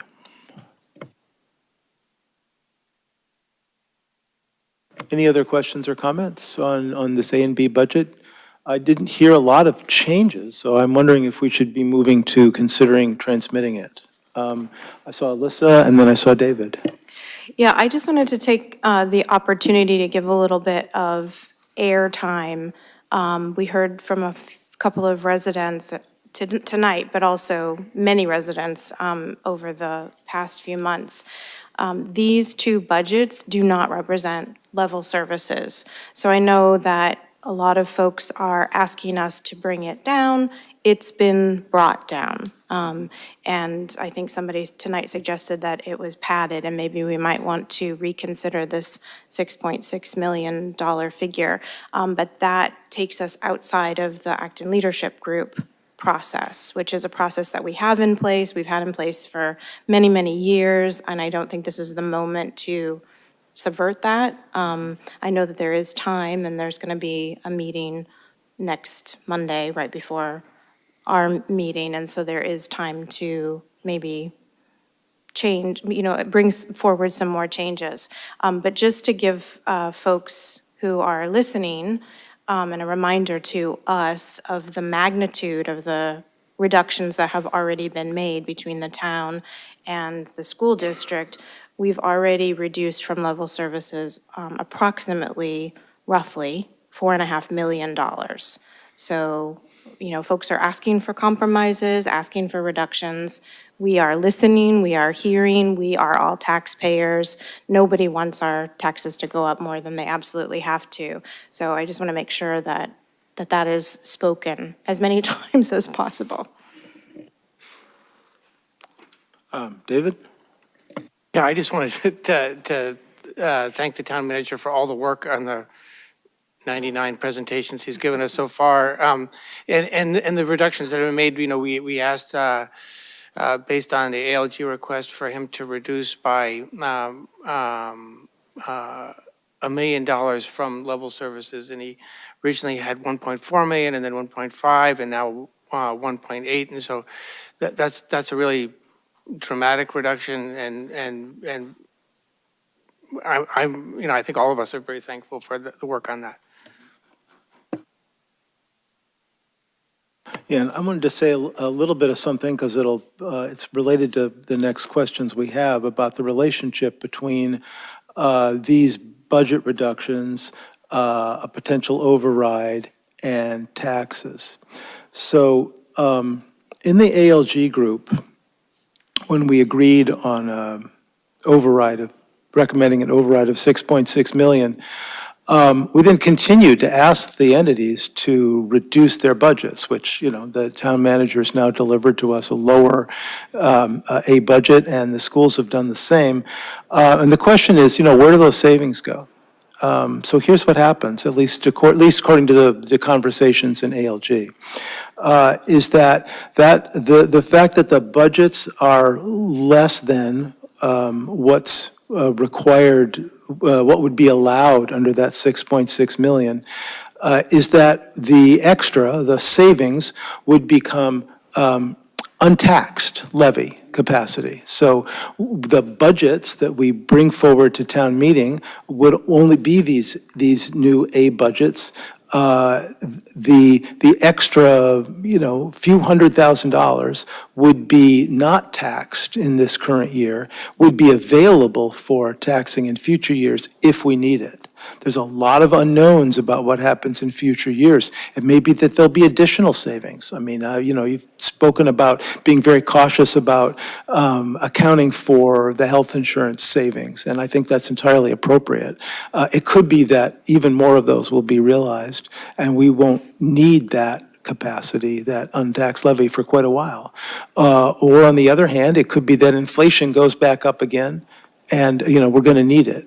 So I think I've been appreciative of the ALG's conversations about, what to do with the savings. We could be, for example, as an alternative, which was mentioned today, we could be shaving down that override, every time there's a budget reduction. Until the moment that we have to, send that to press.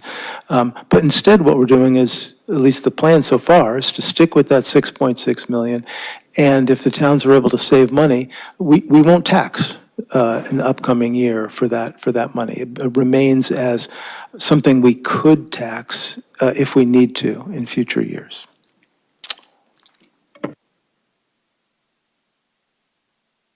It could be that with that conversation, we might be ready for the vote, a potential vote on transmitting the A and B budgets. I just wanted to thank John, too. Yeah, yeah. And have you ever had to do 9 iterations of a budget?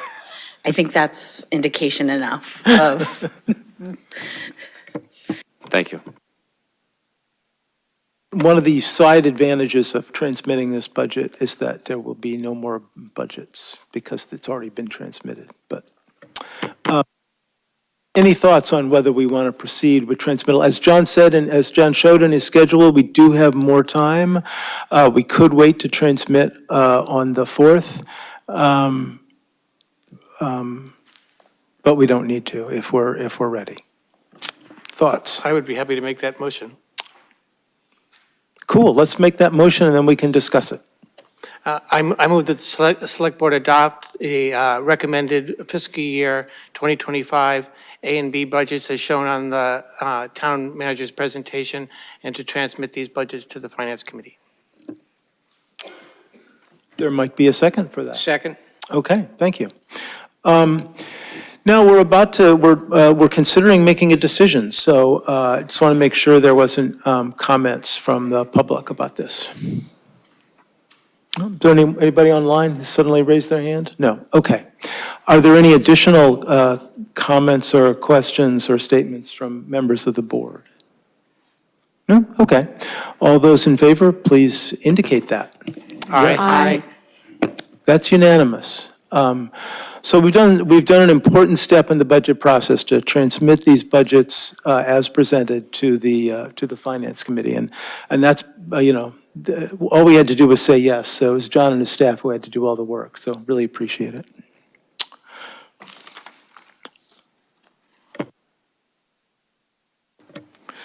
Okay. The next one is we've alluded to this conversation, which is to approve adding a vote for a $6.6 million operating override question for town and schools to the April 30th, 2024 local election ballot.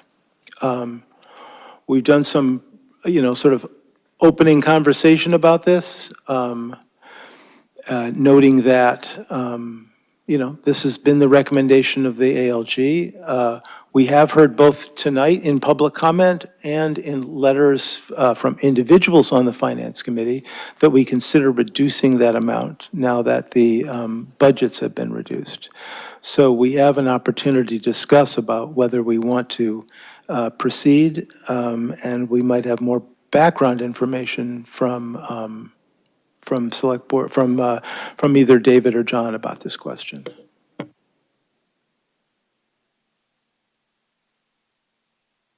So you were talking a minute ago about untaxed levy. The $6.6 million override request would leave about, or at least, I should say at least $1 million in untaxed levy. And so that wouldn't affect the tax rate. The $6.6 million has been recommended by the ALG at 2 separate meetings, and just recently affirmed at the most recent meeting. Last meeting we discussed this briefly, and Dean requested to understand the splits between the entities. So I just did the calculation before the meeting for the A budget. 33% of that would go to the town, 64% of it would go to the schools, and 3% of it would go to Minuteman.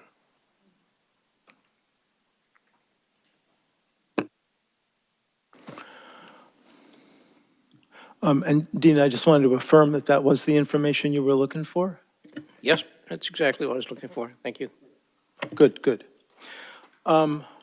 There might be other thoughts or questions about whether we want to make this, whether we want to proceed to a vote on the override amount tonight, and/or whether we want to wait. Any thoughts on that? Dean? Yeah, I think I tend to be an extreme fiscal conservative in these matters, but I think we've talked about it enough. I think it's time to just put it on the ballot and let the taxpayers make their decisions. Mm-hmm. I think there's been so many numbers floating back and forth. I think, to drag this out for another week is just going to further cloud the issue. Mm-hmm.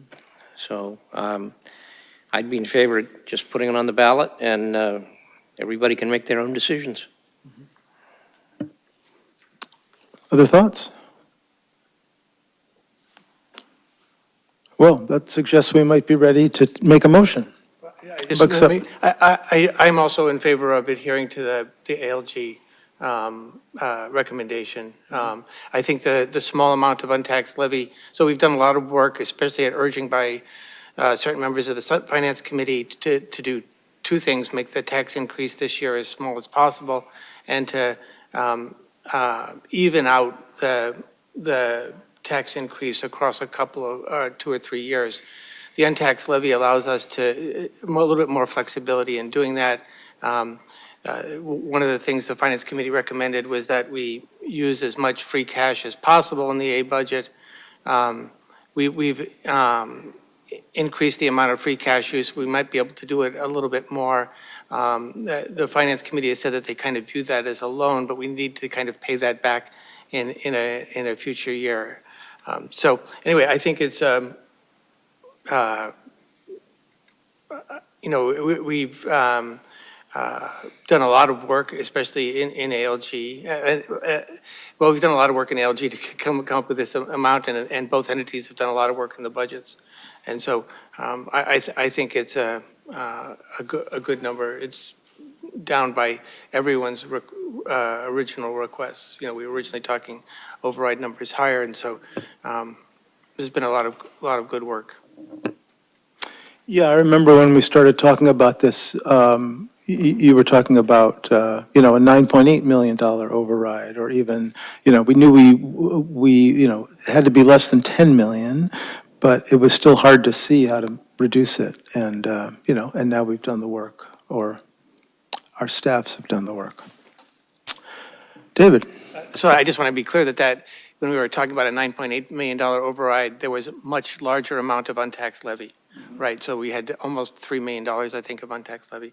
This one has $1 million, at least $1 million in untaxed levy.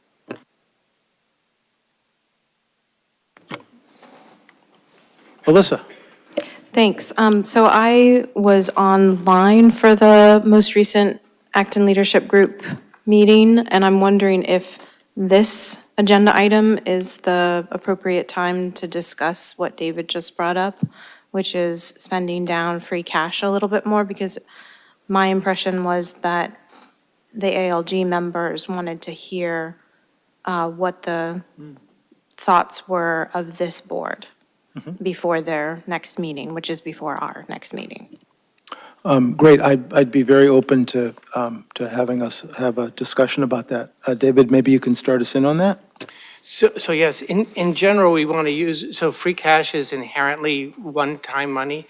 It's money, either, there are some miscellaneous sources, but in general, it's money that the town manager hasn't spent in a previous year, where he comes in under budget at the end of the year, or it can be cases where we collected more in taxes than expected. Either of those goes into free cash. But in any way, it's one-time money, and we don't want to use it to fund operations, because that digs a hole deeper when we try to fund operations again next year. So we usually use it on capital expenses. And you'll notice that in one of the town manager's slides this year, there was, he called them free cash capital. And that's things we pay for outright out of free cash. This year, especially at the urging of some Finance Committee members, we are spending a little bit, maybe a little bit over $500,000 in things that are not offset by, they're not capital expenses. And one Finance Committee member last time said we should kind of view that as a loan. It is one of those techniques to prevent a bigger tax impact peak this year and trade it off for a littler tax impact increase next year. So I think that's a good trade-off in the A budget to do that. And it's also not huge, right? It's not like we're taking $1.5 million out of free cash and spending it on operating. It's in the six figures. Alyssa?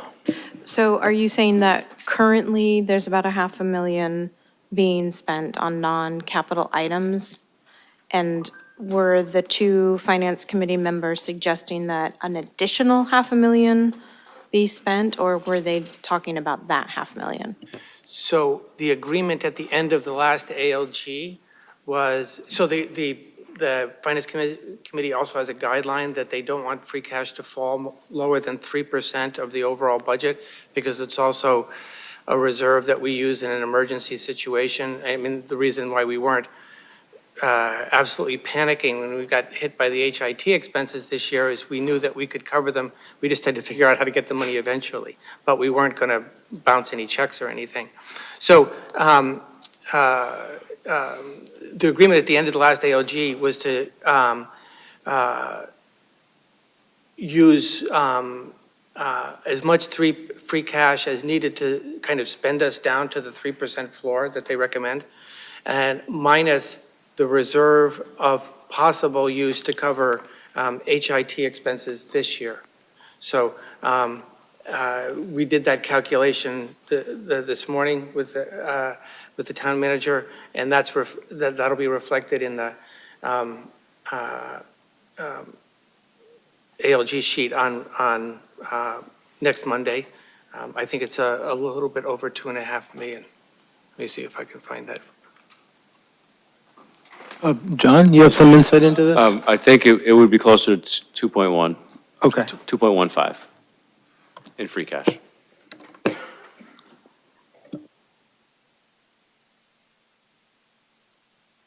So to summarize, the budget that have transmitted to the Finance Committee matches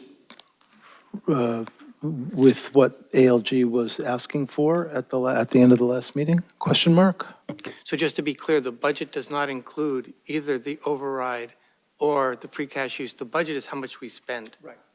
Right, and so we're still working on some details of the other things, and so free cash use is still a little bit of an open question, and that untaxed levy amount will be set later in 2024 when we actually set the tax rate. Then we'll know what the untaxed levy amount is. Got it. Thanks for the clarification. So far I've heard a willingness to proceed to a vote on the $6.6 million override. Are there concerns about proceeding that way? Not seeing any nods. We have cool language that would be a vote for that. And maybe someone either has it or could put it on the screen.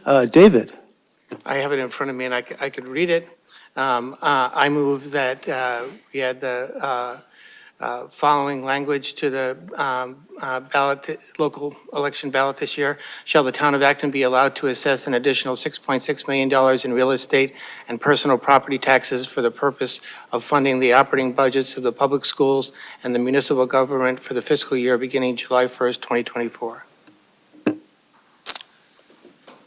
Second. It's been moved and seconded. Any further comment, either from select board members or the public? John? If you could include with minor grammatical or legal changes in minor changes, non-substantive changes to the language, something like that. So I will amend my own motion to say, and that the actual text of the ballot question could be corrected by town council. Mm-hmm. Alyssa, are you okay with your second being on that slightly amended motion? Yes. Okay, great. Good. All those in favor, please say yes or aye. Yes. Aye. That's unanimous. Thank you, everybody. One of the bigger decisions we get to make each year. Let's wait another 20 years to do it again. Okay, that's item 8, approving adding a vote.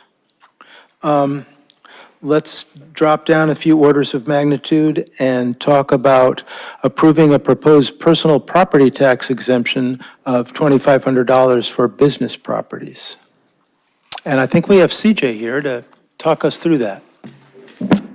Hello, good to see you all. Thanks for being here. Thank you. My name's CJ Carroll. I believe we have all met. I'm the principal assessor held this role for about 8 months, since June of this year. Today I'm going to be talking to you all about personal property exemptions and implementing one in Acton. So Mass General Law, Chapter 59, Section 5, Clause 54, allows communities to exempt personal properties up to $10,000 in assessed value.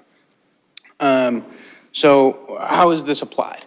The personal property exemption is more of a either you get it or you don't exemption. So any accounts under the minimum assessed valuation that's determined by the select board, they are not taxed. Any accounts above that threshold are taxed as normal. This is different from some other exemptions that have been discussed. For example, the residential exemption that was discussed at the classification hearing a couple of months ago. Those work where you have a certain amount that, again, the board determines, and that is exempted for all of those who qualify, and then from there, the taxes are applied. That's not how this works. This is either you qualify and you get it exempt, or you are above the threshold and you are not exempt in any amount.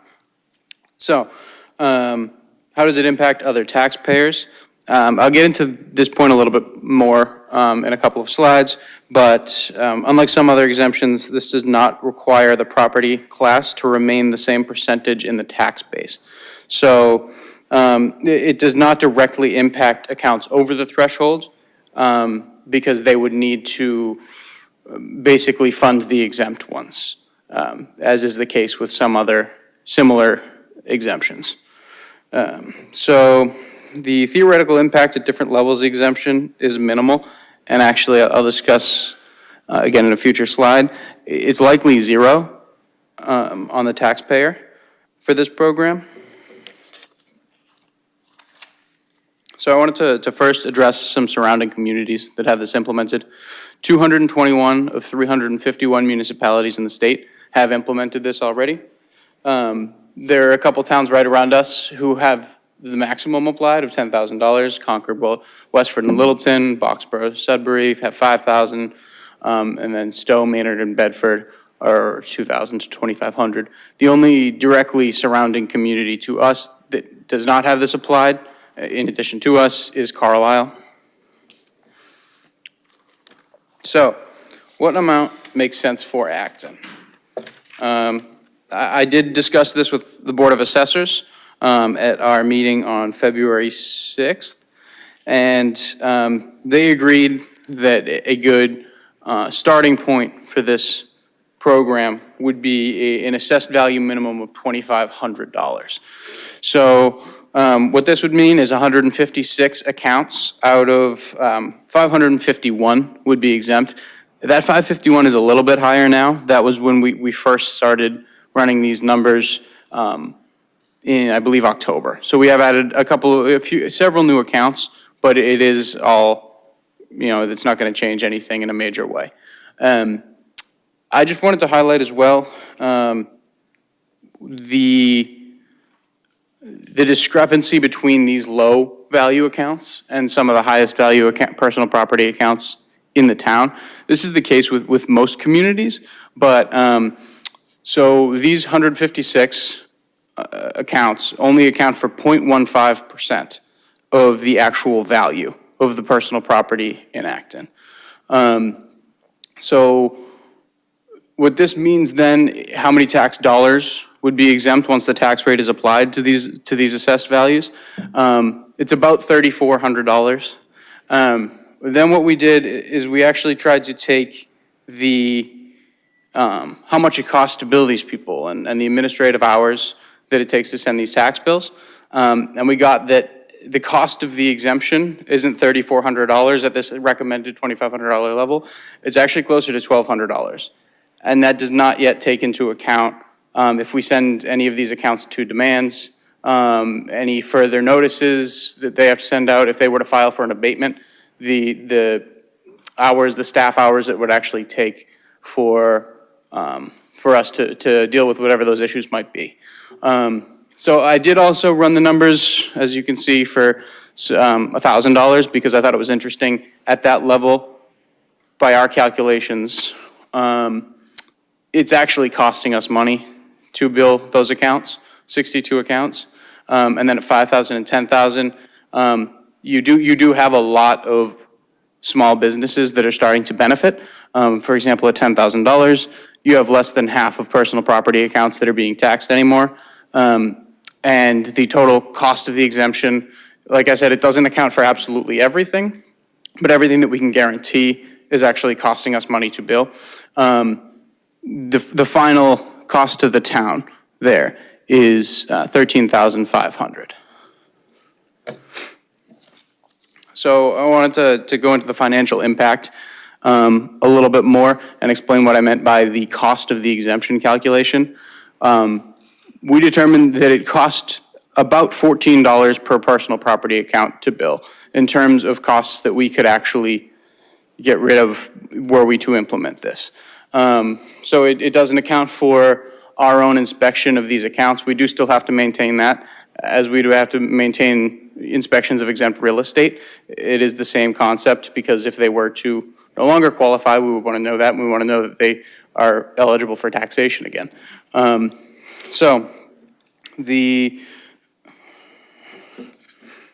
Let's see, how does it affect my tax bill? Obviously the first question you want to ask is, how does this affect everyone else in town? Giving these smaller businesses and smaller personal property accounts a break. None of these options equate to a full cent on the tax rate. As we saw, $13,500 was the highest option if we were to max out this program.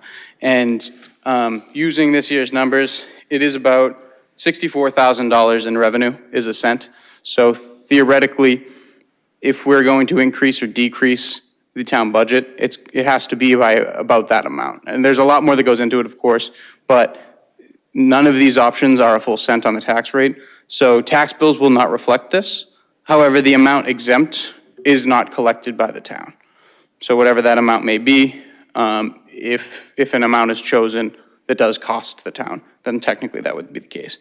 Who qualifies at each exemption amount? I think that this is important for the board to know. So at the 4 levels that I presented earlier, $1,000, what you're going to see mostly is small home-based businesses that require minimal equipment, maybe no equipment. At $2,500, you're going to see some more brick and mortar businesses come into play that may qualify, but still nobody that needs a lot of equipment. So you're going to see nail salons, hair salons, attorney, accounting, and small medical practices. At $5,000, you're starting to see more sizable locations benefit from the program. So some food establishments, you may see physical therapists and trainers, and then offices that actually have multiple staff working in them at a time. And finally, at $10,000, and that was when more than half of the personal property accounts in town were being exempt, but still less than 1% of the actual tax dollars from personal property. That's mid-sized retail stores, some auto shops and mechanics, and the majority of food establishments within the town. And one other thing I wanted to highlight that I think I forgot to here because I thought it was rather interesting. As for the very large accounts in town, the top 10 accounts account for 82% of the personal property tax dollars in town. That's utilities and cell companies, I think all 10 of them are. And the top 2 accounts are 53% of those dollars. And that's that. Thanks so much, CJ. Any- There might be questions or comments, first from the board and then from the public. David? Thank you to you and the Board of Assessors for this proposal. It sounds pretty good to me. It sounds like a matter of efficiency and not bothering small businesses with small amounts of tax. I just wanted to clarify what you said in the beginning, and I think I understood. If someone has with this proposal, if someone has $2,000 in personal property, they would pay nothing. If someone had $4,000 in personal property, they would pay the tax rate times 4,000. That's correct. So, if you guys all choose the 2,500 that was recommended by the Board of Assessors, if the valuation was 2,501, then you would pay $2,501 worth of personal property tax. Thank you. Alyssa? Thank you. I just am curious about the Board of Assessors' thought process on why the 2,500 instead of the 5,000. Just when I'm looking at the number of communities around us that are at 5,000 or even higher. Yeah, so full disclosure, I had not looked at surrounding communities and the exemptions that they got before talking to the board. That was a recommendation of Carol, the chair of my board, who said, why don't you present surrounding communities? I thought it was a great idea, so I included it in the presentation.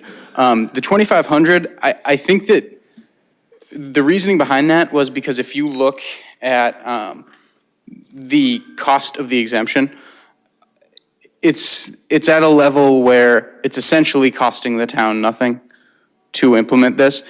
Technically, it's $1,189, but as soon as you have a couple abatement applications and some accounts that go into demands, then that quickly becomes a $0 cost. So I think that was kind of their reasoning, where this is a win-win for everyone at 2,500.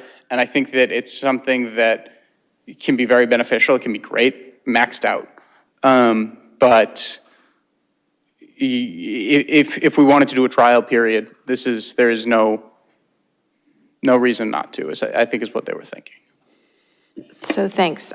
Does that mean that potentially next year or in a few years, you might come back with a proposal to increase the exemption amount? Yep, this can be changed at any time. Okay, thanks. There's certain times of the year where it would be easier to implement for the given fiscal year, which is why I'm coming to you at this time of year, but it can be revoted at any time by the select board. So I would just say that I'm in favor of anything that we can do to support small businesses. Are there any comments or questions from the audience or online?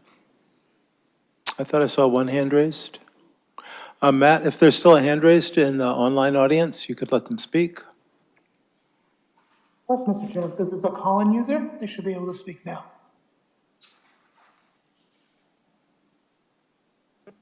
Okay, go ahead, call in user. Hi, it's Tara from Fear Mass Ave, and I have a couple questions. I'm in support of this, but I'm just wondering, is this only for commercial properties, or is this for small businesses that are like in-home businesses? CJ, you want to clarify? Yeah, that's a good question, and makes me think that maybe I should have given a quick 30-second on personal property and what I mean when I say that. So personal property is everything that is taxed typically to a business. It's assessed to a business for the equipment that they use in conducting their business. So it has nothing to do with real estate, whether residential, commercial, industrial, any of that. Real estate itself has no bearing in this. This is for personal property only, which is equipment. But not cars? No, vehicles are taxed through the excise tax, and that would not be impacted by this. Thank you. Thank you. I'm in support of this. Thanks so much. Okay. Thank you. Any other comments or questions from board members? CJ, I think you had a slide that had a motion on it. Could we see that again, just to make it easier to say the right thing? Okay, would someone like to do that? What's on the screen? Alyssa? I move that we approve a personal property exemption for accounts valued less than $2,500 starting in fiscal year 2025, which is July 1st, 2025. 2024. July 1st, 2024. 2024, sorry. Second. Okay, it's been moved and seconded. Is there any other questions or comments? No, let's find out how we're feeling about this. Yes. Yes? Aye. Aye. Okay, that's unanimous. Thanks, CJ. Yeah. Thank you all. Yeah.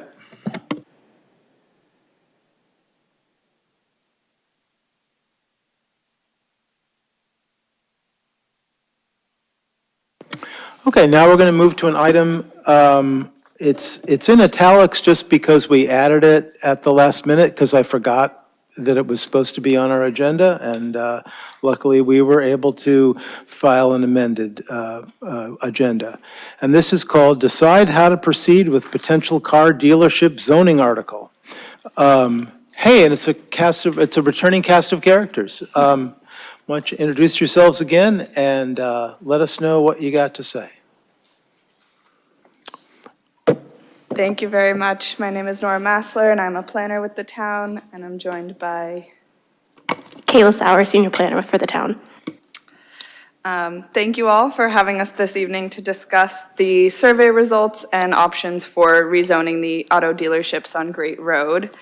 I'm sorry to interrupt. I think I should do the same thing that I did to Tom before and encourage you to speak really close to the microphone. Thank you. Absolutely. Getting used to mics. Just to reiterate what I said before, for those who may not have heard, thank you for having us this evening to discuss the survey results and options for rezoning of auto dealerships on Great Road. We were fairly impressed with the number of responses that the survey received in a relatively short time, totaling 690 in approximately 2 weeks. It's important to note that not all 690 respondents answered every question, so as we go through the results, you'll see the number of responses we received for that particular question. So as you can see here, respondents were a variety of ages, they reside in a variety of neighborhoods within town, and a large majority own their home, have a driver's license, and do not work in an auto-related business. Next slide. A large majority visit Great Road at least monthly, with almost 95% visiting between daily and weekly. And most drive, although 42.6% walk, roll, or bike in a frequency ranging from daily to yearly. And as I'm going through all these, this is provided, so if you'd like to look at the numbers in a more granular way, I welcome that. Next slide. Almost 3/4 have never visited a car dealership on Great Road, and about 84% bought or leased their last vehicle outside of town. Turning to respondents' perspectives on car dealerships in general, an important insight from this survey is that a large majority of respondents do not feel differently about cars displayed outside versus inside of a building, and we'll return to that as we discuss the zoning options. Just over half of respondents would like to see none or fewer car dealerships in Acton, while 10% would like to see more. The rest of respondents were somewhere in between. 20% wanted more select board discretion, 11% had no opinion, and 7% preferred dealerships spread throughout town. Turning to Great Road more specifically, again, just over half of respondents would like to see none or fewer car dealerships. Again, 10% would like to see more car dealerships on Great Road, and then another 10% stated no opinion. 12% stated that they would like to see more select board discretion, which you may notice is less than the previous question asking about car dealerships in town more generally. However, this is likely, at least in part, due to the addition of an option for this question, asking if respondents would prefer dealerships to be concentrated on part of Great Road, but prohibited in other locations on Great Road, which 14% selected. Interestingly, for this question, only 0.1% of respondents selected that they would prefer car dealerships to be spread throughout town. That very, very small yellow sliver that you might see. And now that we've seen all the results, I'm going to turn it over to Kayla, who's going to discuss the zoning options under discussion that were informed by this community feedback. Thank you, Nora. So the zoning options presented by Kristen Guichard, the planning director, at a previous select board meeting included a special permit option for outdoor display of vehicles, a special permit for the use vehicle sale, or limiting the location of the use vehicle sale along Great Road. Next slide, please. Based on the survey results, particularly the result indicating that most respondents did not feel differently regarding indoor and outdoor vehicle sales, we do not recommend that the board move forward with requiring a special permit for outdoor display of vehicles. If the board would like to move forward with revising zoning for this town meeting, we would suggest either of the options listed here, which I'll go into more detail. Next slide. So option one, this would require a use special permit for vehicle sales in the limited business district. A use special permit would be required of a car dealership looking to operate either in an existing building or within a newly constructed building. If within a newly constructed building, a site plan special permit would also very likely be required. Next slide. Option two, this would require a special permit for vehicle sales west of Main Street or north on this map, and not allow vehicle sales east of Main Street, which is south on this map. The thought process behind prohibiting vehicle sales along the east portion of Main Street is due to the proximity of the Bruce Freeman Rail Trail, which runs parallel to Main Street at this part. The Bruce Freeman Rail Trail has brought significant pedestrian activity to the area, and vehicle sales may not be best suited for this walkable area. The location breakup can be changed if desired by the board. So tonight, we hope the board determines whether or not to move forward for this town meeting. And if moving forward, we ask the board to determine which of these two options should be pursued as a zoning amendment. We'll be sending out the legal notice for the planning board zoning public hearings tomorrow. So this is a time-sensitive decision. Thank you for your time. Thanks so much. There might be questions or comments from board members. Alyssa? Thank you for the quick turnaround. I'm very impressed with the number of responses. I was actually not one of them because I wanted to make sure that the results weren't skewed. I wonder if folks who chose no, there is no distinction for them with regard to vehicles indoors versus outside, was informed by any information in the survey about why we might want to have a special permit for outdoor storage of vehicles as it relates to groundwater protection, because that's why I would have chosen, yes, it does matter to me. It's not an aesthetic thing. There was no additional context. I think in part we wanted to stay as objective as possible. And, you know, it's always hard to decide on the fine line between providing information and, right. You know, too much information. I would also add, just based off of, we did have open-ended responses. We didn't really get into that, but a lot of the ones who chose yes to that question, just based off of how they answered it, it was based on aesthetic purposes rather than groundwater protection.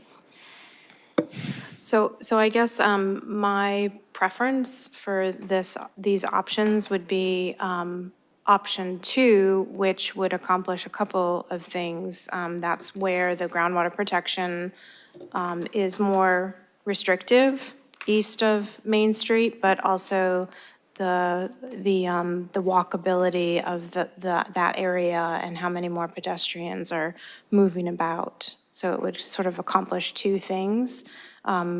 Improved groundwater protection by needing a special permit, and then we could dive into whether it's outdoor storage or inside, but also pedestrian safety as well. Dean? So I would frankly not be in favor of either of these for a couple of reasons. One is, you know, only about 50% of the respondents seem to think that there's a problem there. And I'm guided by the fact that, you know, zoning changes usually require 2/3 majority. So, you know, it doesn't seem to be that much of a problem. Also, as far as the issue about, you know, groundwater and parked vehicles, I would say a dealership probably has less of an impact on groundwater compared to your average grocery store parking lot where you've got lots of not new vehicles that are parked there. So I think that would be more of a problem. I'm also concerned about the impact on our tax base. Whether you like or hate car dealerships, the simple fact is that they make enough money that they can pay taxes and they're occupying the property, as opposed to having facilities that might be sitting vacant. Some of the recent changes and new properties that have been developed by, for instance, Mr. Bertolami, were otherwise vacant and unused properties. So I think, you take away a possible use of the property, and then it sits vacant, and there goes part of your tax base. So I don't see anything compelling here that would make me at all favor putting either of these to town meeting. Thanks, Gene. David?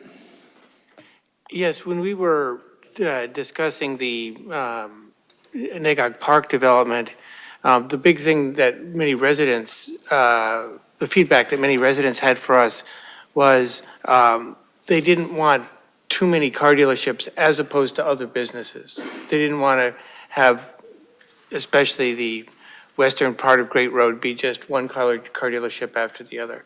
And for me, I think the fact that that project required a site plan special permit meant that we ended up having a much better project in the end. And I think it was more satisfactory to the members of the board. It was more satisfactory to the members of the public. It gave us, a chance to have some input there. And so I'm definitely in favor of option one. Option two, I think, is also good. But to me, option one is kind of the minimum I would like to see for me. Option two, I think, is good. With the eastern or lower part of Great Road is, as Nora and Kayla mentioned, already becoming a little bit more of a walkable space with the rail trail right behind it. And we're looking forward to doing more improvements to the sidewalks and other complete streets, infrastructure along Great Road, which would make that even more walkable. And car dealers are just big. Even the boutique car dealers are big. So I'm in favor of two, but at a minimum, I think that the special permit is important. And also, I've been contacted by some people, as since I was the assigned member, who are very much in favor of the special permit. In fact, one person decided not to do a citizen's petition just because we were discussing it tonight. I had a couple questions. One was, looking back a few decades, but the East Acton Village Plan created some specialized East Acton Village zoning. And it was intended, as I recall, to create a mix of, businesses and residences and be walkable. And I'm wondering, I don't remember where the East Acton Village zoning is, and I don't remember if the transition is as you specify here, sort of like north and south of 27. So I'm wondering if you could sort of educate me on that one. That is a great question. Let me just pull it up on my own map first. Okay. It is actually a bit farther south. So it kind of, the East Acton Village, there's East Acton Village 1 and 2, but both sort of terminate just a couple parcels above Concord Road. Oh, okay. Okay. That makes sense. Thank you. The next question was, since we were hearing about, sort of density of car dealerships, what's your analysis of if a special permit was required, could the board say, this creates too many car dealerships, or this is too close to another car dealership, or does the special permit process allow us to make the kind of distinctions that citizens are hoping for in terms of reducing either the density or the number of future car dealerships? That's a great question. With a special permit, the board has certain findings they have to make, that it's consistent with the community comprehensive plan, it's not detrimental or injurious to the neighborhood, and is appropriate for the site in question. So that's really what gives the board, in this case, leeway on that decision.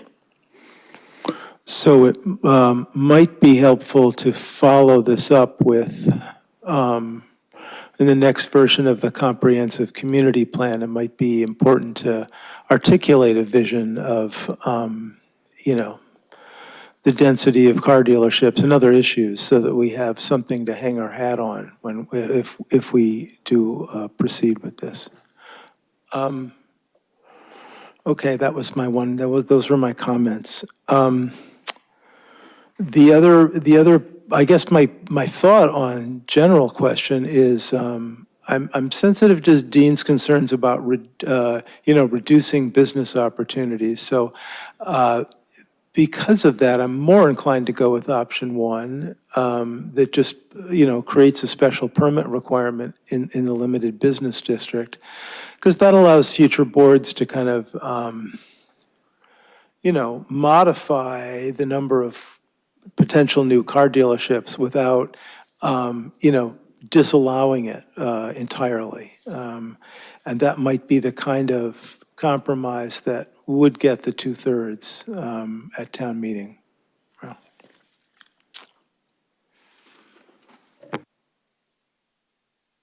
Melissa. Thanks. So my understanding from our site plan special permit with McGovern was that we really were not permitted to not approve that.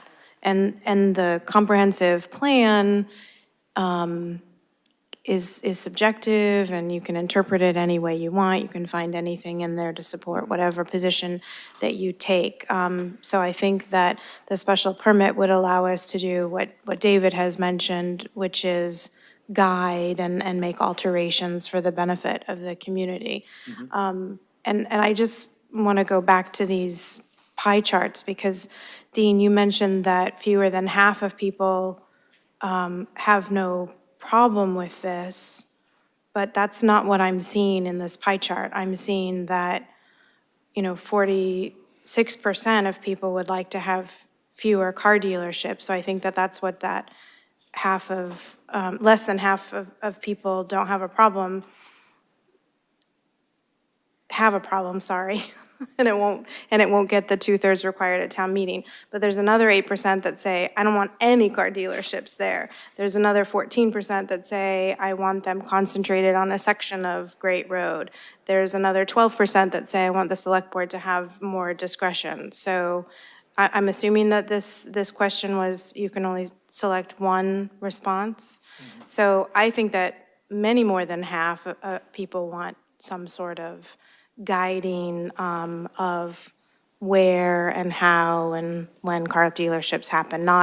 And neither of these options would prohibit car dealerships here, except for option 2, that one section of Great Road.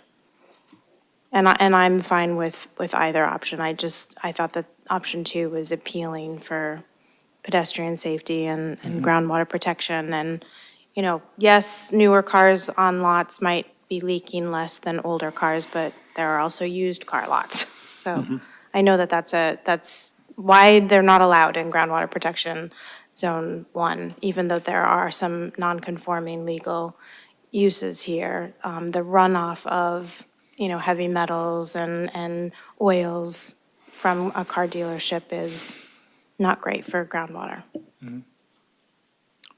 David.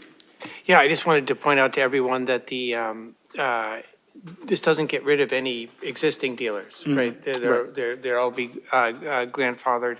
And even if they were sold, they would still be allowed to operate unless they were not in use for more than 2 years. And also, I just wanted to point out too that a special permit, which this is more powerful than a site plan special permit. And if you don't meet the things, if we find that it doesn't meet the things that Kayla mentioned, then we can actually deny, right? If it's detrimental, for example, or it doesn't go along to the, the site plan special permit is a funny thing. I stand corrected. Thank you. No, but it is both, so we can still guide even if we didn't find one of those three things, we can encourage someone in the hearing to make adjustments to their plan. So I just wanted to point out, but it is a little bit more powerful. I just want to add that I would be in favor of the site plan option. The Toyota dealership has been empty for a long time. Has it been more than 2 years? No. I don't know the answer to that off the top of my head. No. I think we've heard from all our, no, more? Oh, yeah, I was thinking, we've heard from board members, and I think we do have an online comment. And if anybody in the audience has a comment, no, let's check for the online comment. So Matt, can you bring in, maybe that's call-in user again?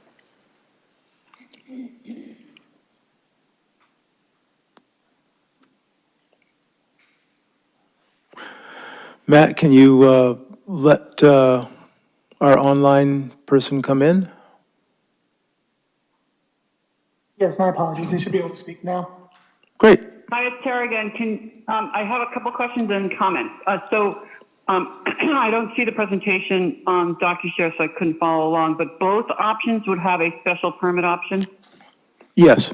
The only difference between the two options is one would totally disallow car dealerships in the east, east or south of 27. But in both, yeah. In favor. Okay. Yeah, anything that limits them, I'm fine with. But I didn't see size. I didn't see a limit on size. Because I think that people have much different feelings about the car dealer in a sense on Central Street compared to the Nagogwood Car Mall. You see what I'm saying? So I can't see that either of them were distinguishing size. I'd like them to actually disallow any that are in zone 1 or 2 because there's a bunch of cars with oil in them, and yes, they're new, but what if there's something happens? But then you have all that oil right there. I don't see any other oil bearing businesses near the Conant well. Often these dealers have garages which are changing oil of however many cars a day, storing chemicals, big huge big huge gallon cans. What are they called? 50-gallon can of oil and chemicals. Relative to removing from village zoning, I agree with that, but I feel like we have to be careful not to presume that just because some voters 20 years ago voted that one section as village zoning, Nagog is now a village. There's all kinds of other villages along Great Road, and I would like to have respect for that and not allow more car dealers in residential or X number of feet from residential, even if it is a 40B that is on a commercial parcel, that we're careful about that it's not just about, allowing something by right, it's allowing it by right in a specific area, because we can't lose sight of the fact that we can't treat people that live on Great Road as if they're disposable because they live on Great Road, and that's where we put businesses, and too bad for you. That we've allowed a lot of housing on Great Road, and these are folks that walk and hang out, and they may or may not want car dealers near them, a lot of traffic from car dealers and whatnot, but I'm almost done. survey, nobody said that the number of people who responded would indicate whether you'd send it to town meeting. I looked at it and thought, this is for residents to answer, and I want to hear what they say. I think that it should go to town meeting and let town meeting decide. It doesn't cost you hardly anything to do that in response to the public.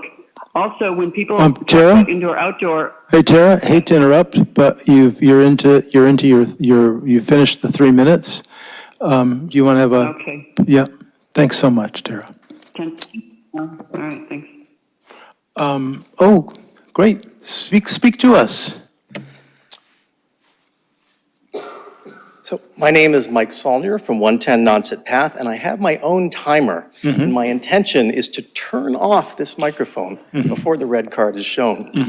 So I am that resident that Mr. Martin referred to that chose not to file the citizens petition deadline last Thursday and chose instead to be deferential to this process. So I feel like I care about this issue, and I'll explain to you why I would have filed that but did not. So I urge you to vote for the option 1. That is in fact the citizens petition that I had written up, which is to require the select board special permit. So let's start with the problem statement. In my opinion, what the problem statement is. The problem statement is that we have an increasing density of the same business type in one area of town.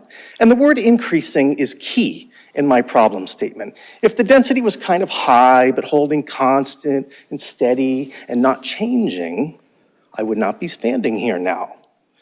The problem is that the density is increasing, particularly west of Route 27. So to borrow a word from biology, it's a bit of a monoculture, business monoculture. Last year, you heard from many residents in the context of the Nagog Mall issue that the residents feel that increasing monoculture, not so great for the town character. I won't elaborate further. You just read your emails and you can see how they feel about that.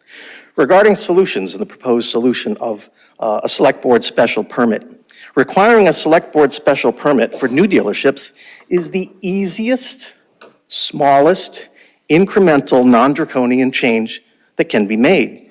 It is the smallest something that can be done rather than doing nothing at all. So with a select board special permit, human judgment would be folded into the process. Oh, and not just any human judgment, but elected human judgment. And as you know, from the experience with the recent Nagog Mall project, a slightly different kind of special permit was required, and I believe that elected human judgment helped make that outcome less bad. And so let's give the citizens the option to choose to have more of that if they want. Of course, your vote tonight is not about whether you, as a resident, think that the special permit should be required. That is a vote you cast at town meeting in your role as resident with clicker in hand. So the process you're doing tonight is deciding the answer to a different question entirely, which is, would this proposed article be worthy of being brought to the citizens of the town? And I believe it is, and so a yes vote, or to proceed forward along this line, is consistent with small d democracy. Thank you for your time. Got 12 seconds left. Thanks. We're not going to require all speakers to bring their own timers, but it's a nice touch. Thank you.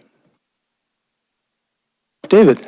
I just wanted to address the call-in users' concern. So we already cannot expand, the planning folks can correct me if I'm wrong, we already cannot construct a new car dealership in zone 1 or 2. So that's, there is no matter what we do, that's already the case. And second, she expressed some concern about people on Great Road. Both of these alternatives, were we to adopt one of them, give the board, more discretion moving forward as to where they appear, near apartments or other places on Great Road. Can I suggest that I don't know how you want to move forward with this, but if we had a sense of the board as to whether we wanted to do nothing, 1 or 2, then we could construct a motion for that thing, or no motion at all. Yeah. Sort of a straw poll, so we know how to proceed. So I'd be curious to know, given 3 options, doing nothing, putting option 1 in front of the planning board and then in front of the, and then in the warrant, or option 2, which would be the one that prohibits car dealerships, new car dealerships on the east side or the south side of Great Road. So if you were to raise your hand for one of those, which would it be? How many people would choose to do nothing? That would be one of us. How many people would prefer option one? 1, 2. How many people would prefer option 2? 1, 2. Oh, that's complicated. So we need to have a way of bringing one of those option people from one option to the other, and then we will be, then we'll have at least a majority that would be willing to proceed with one of those. So anyone want to just like let go of their favorite option or try to convince other people? David? Personally, I'm happy with 1 or 2. I mean, Okay. I'd prefer 2 a little bit, but if they, others on the board prefer 1, I can go along with that. Okay. And was that you saying the same Same. thing? Okay. And are any of the are either of us option 2 folks saying to ourselves, I'd be fine with option 1? I'd be fine with option 1. Okay. Yeah. So we have, sorry, I said that wrong. You know what I meant. Okay. So it seems like the general will of 4 of us we'd be very happy to live with option 1 being on the ballot, which would require a special, what do we call this? Site plan special permit? No. Just a special permit.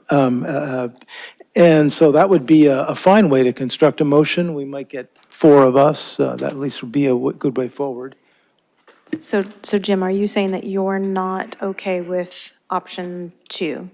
You're digging in your heels for option 1? I'd prefer not option 2. Okay. Because I think that by choosing option 1, we can pay attention to the special features in the, in the East Acton area, use our judgment. So I think it accomplishes roughly the same thing, but would garner more votes.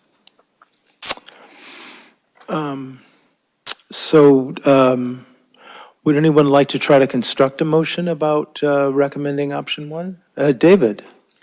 I move that we ask the town manager and the planning department to put together an article for this year's annual town meeting warrant, a zoning article for this year's annual town meeting warrant that requires a special permit for car dealerships in the limited business district.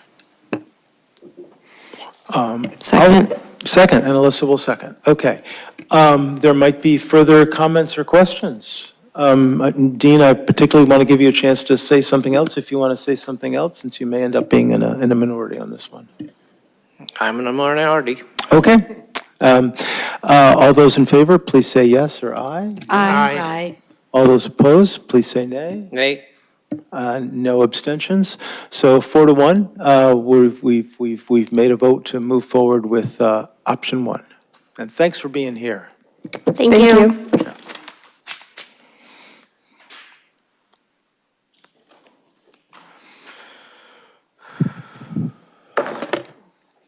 We have a zoning article. Yeah.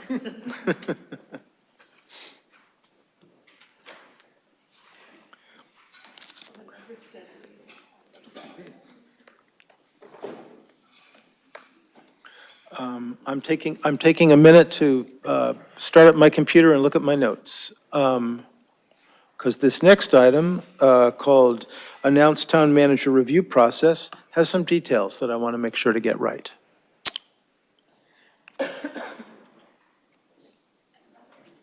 Okay. It is one of our more important duties as a select board to conduct an annual review process for the town manager. Each year, it's been done slightly differently. This year is no exception. There's some minor changes. But what's the same is that all select board members will get an evaluation form to fill out. It'll have a mix of multiple choice questions and some open-ended questions about how the manager's doing. It's going to be, either identical to last year's form, or we may make some small tweaks. We're still talking that through. But that'll be the basic format of it.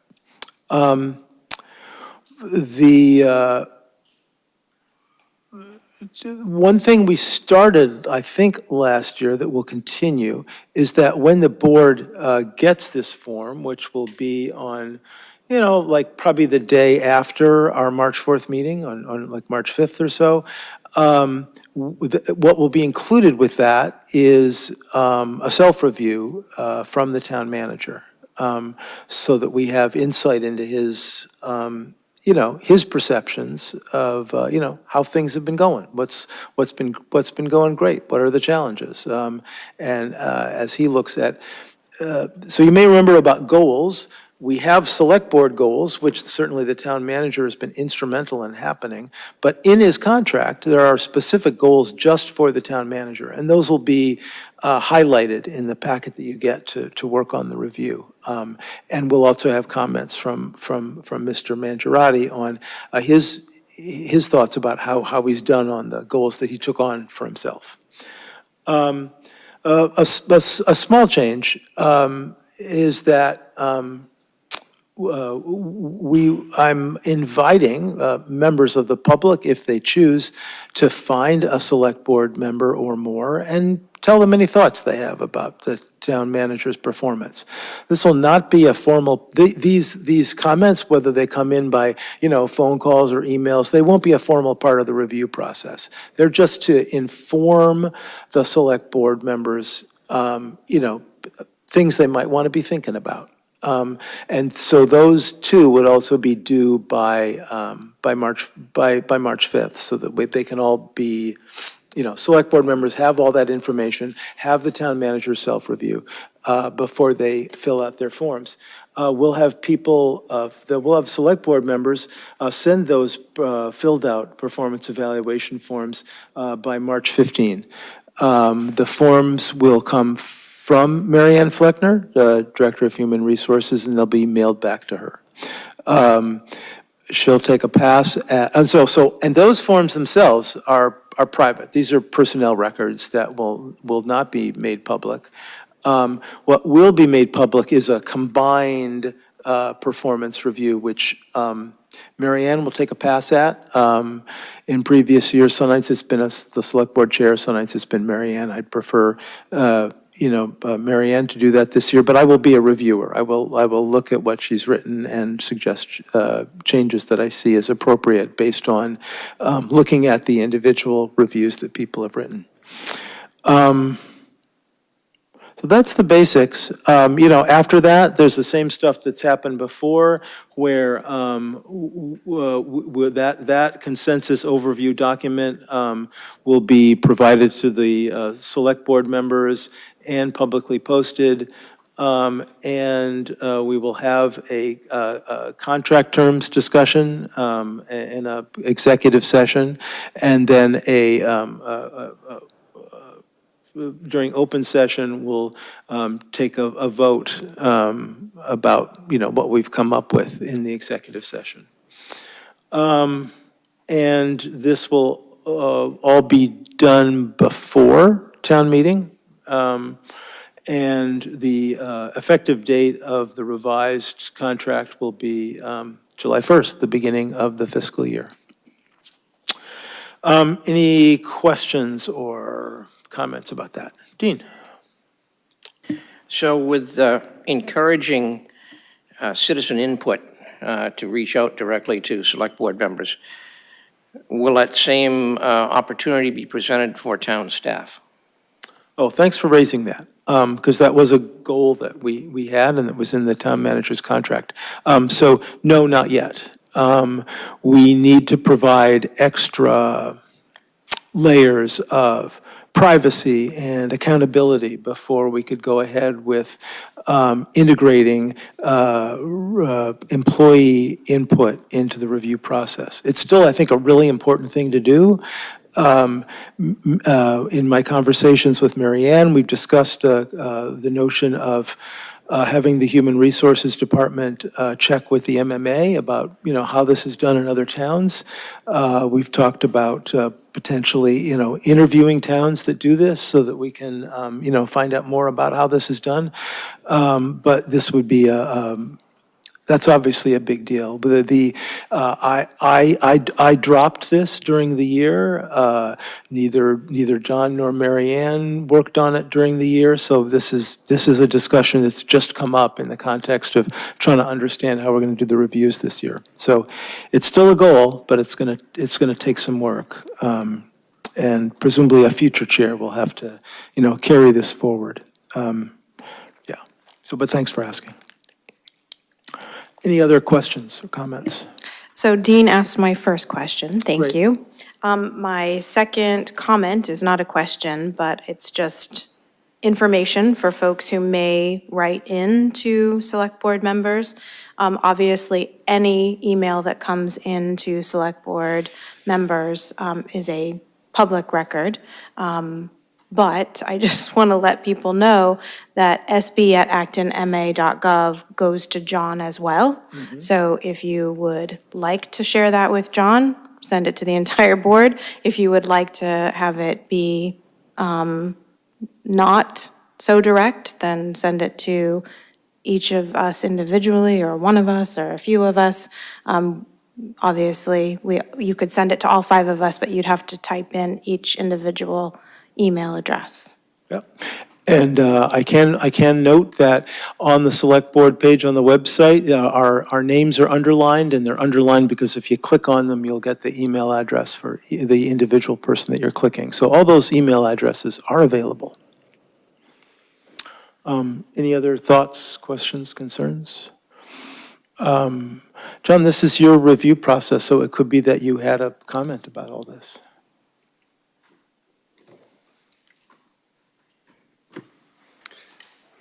No, I look forward to the review, and I will do my best to get information to you all in a timely way to help try to explain some of the work that we've done here in the last year. And with regards to the staff input, I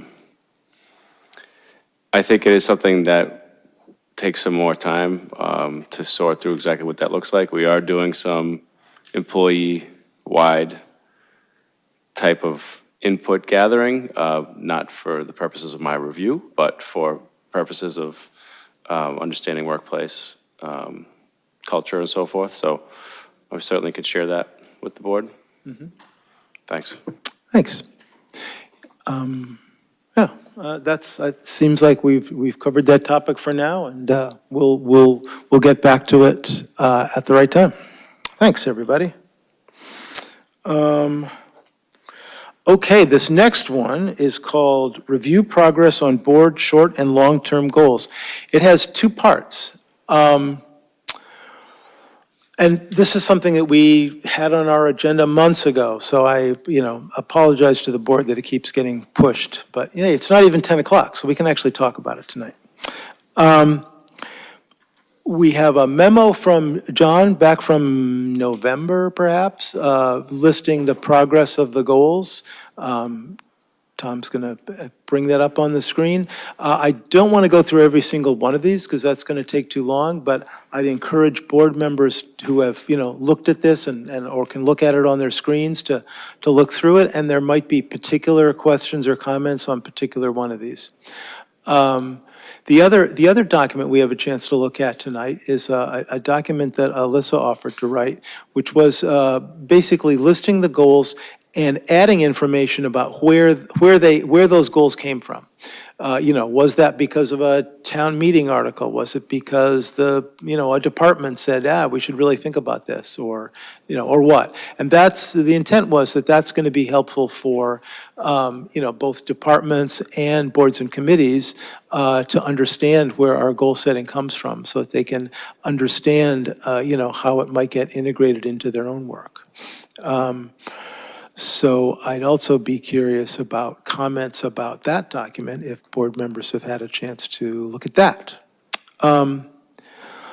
Let's start quickly with the report on the state of goals. Are there comments from people from the board on any of these particular ones? I'll just note that, number one, hey, it's working. The hawk is up.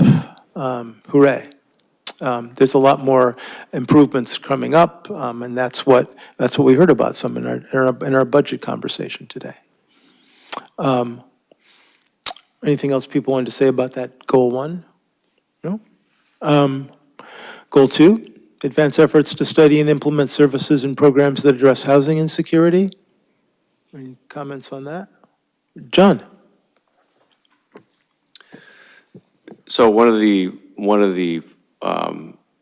items that we needed to get sorted out before we could implement this pilot program was the reorganization of the Health and Family Services Department and Health and Human Services Department, which we've completed. We hired someone that's actually starting on Monday to serve in that role, and I think one of her early tasks will be to work on this project. And she has a lot of experience in similar efforts in her previous role. So excited to announce that is more progress on that goal since November. Great, that's great to hear. Thank you. Explore ways to diversify and expand on public transportation program. My only comment on this is the taxi program works. My wife has used it. It's a great program that expands what we can do. I think that our ability to do more, as with many of these other goals, or some of these other goals, has run smack up against the budget issues. It's hard to transform a program, even if the end result is going to be saving money, without adding money at first. And it's been a challenge to do that. Why don't we keep scrolling up there? I assume people will speak up if they want to talk about any of these. Remove the River Street Dam. Yay, it's gone. Number 5, complete design of the Asa Parlin House and Town Hall Library parking lot area. So that, yes, we did. We looked at a design. We said, we like this design. Next, implement a traffic calming policy. Oh, Dean. Yeah, regarding the Asa Parlin House, Yes. Design Review Board is going to be meeting to go over the proposed design. Oh, great. I think later on this week. Oh, good. That'll be really helpful. Next, implement a traffic calming policy. I saw a draft of this, and the Transportation Advisory Committee has looked at it and sent in comments. I assume there's additional work that, DPW and engineering want to do before it'll come back to us, but it's a good policy. Alyssa? I'm just wondering what the expected timeline for that coming to us is. I haven't heard. I don't know. John, do you know anything about when engineering might be ready to bring that to us? No, I can check in on that, though. Okay, that'd be great to find out. Disposition of 19 to 21 Maple Street. Yep. Yes, I have a pretty big update on that one. I think we might be preparing for the next meeting to come forward with some recommendations for that. We did issue an RFP. We did receive 3 responses. And I think the group met and they're finalizing their recommendation, which I'll bring forward hopefully Monday. Hopefully it'll be ready for then, for Monday. Some pretty exciting ideas that were being proposed for how to reuse that building. And I believe we can also reuse it in multiple ways and not just the one way that's being proposed. So I look forward to sharing more about that very soon. Great, thank you. Secure funding to create an economic development plan. Did that. What's next? Investigate options for wastewater management in targeted economic zones. We got a study. The main thing it said was, forget about sewers. They're way, way, way too expensive. So I think we're still sitting around, we're still wondering what will actually work on Great Road. Any other comments on that one? No? Okay. Number 10, bring land tree clearing limits to town meeting. We approved a process that will bring a variety of tree clearing limits to the 2025 town meeting, because it's a big program. 11, allocate resources for a project manager for the DPW. And that was another victim of the budget cuts. Although we do have partial project manager support now for some of our projects, but not a whole new position. 12, zoning solution to address odd-shaped lots. Any comments on that? No? Okay. Secure funding to advance the Main Street campus planning and design. Yeah, I think that's what the way it describes is what's happening, unless there's an update. No? Dean? So obviously, we did receive the Stanton Foundation grant. They seem quite eager to dispose of the funds. Great. And the Community Preservation Committee will be talking about a request for additional funding for the dog park portion of the Main Street campus at our meeting tomorrow night. Great. Okay, I'm getting tired, so I'm just going to let people read and say what else they want to comment about. Alyssa? So number 16, the rehab trust, I wanted to update the board that I did meet following the report from Regional Housing Services Office, which showed the model to be not breaking even. I met with the chair of the Acton Community Housing Corporation and also the vice chair, is Bob the vice chair, just to talk with them about whether or not that group would be interested in forging some relationships, curating some projects with some of the nonprofit organizations, developing organizations that either currently or in the past have worked in town, like Common Ground, or others in the area.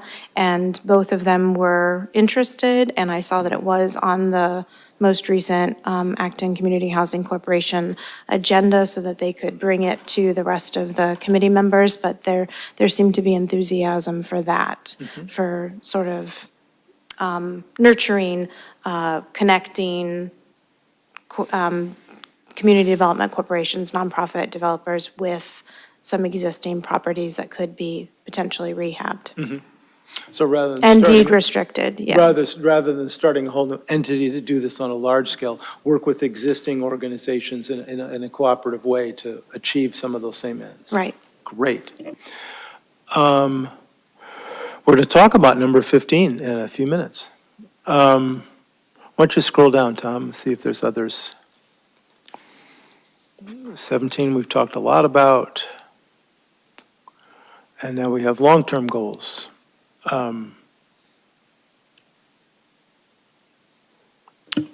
As noted earlier in my member minute, first meeting of the Public Works Building Committee will be this Friday. Great. More of the long-term goals?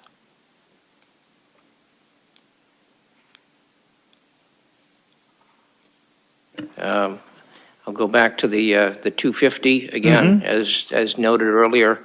There are some donations have come in towards funding for these programs, and we do have some fundraising and merchandising activities that hopefully were approved by that committee tonight.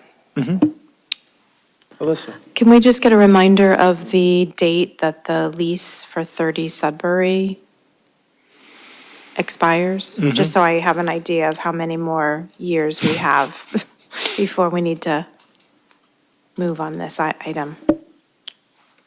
My understanding, I believe we moved in there in 2017 or 18, and it's a 10-year lease, so with extension, with opportunities to extend for 5 years or 10 years, and we also have the ability to leave earlier than that with some compensation, or Yeah. and maybe do you have a better recollection of exactly the terms? I think that covered it. Yeah, I think 10-year initial, I think it's 2 5-year options beyond that. That's sort of the rough outline of it. Yeah, I think we did move in 2017, I think. David? Yes, I was wondering, John, if you could put those comments in this the next time this status is updated with the dates of the lease.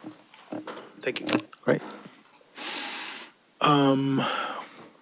Yeah, it wasn't a good week to ask John to update this document between budgets and actual things that were sort of like vacations.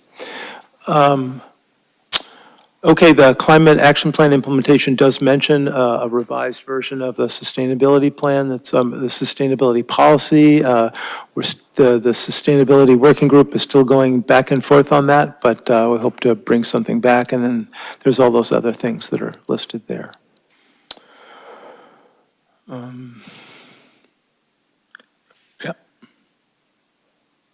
Yay, thanks, everybody.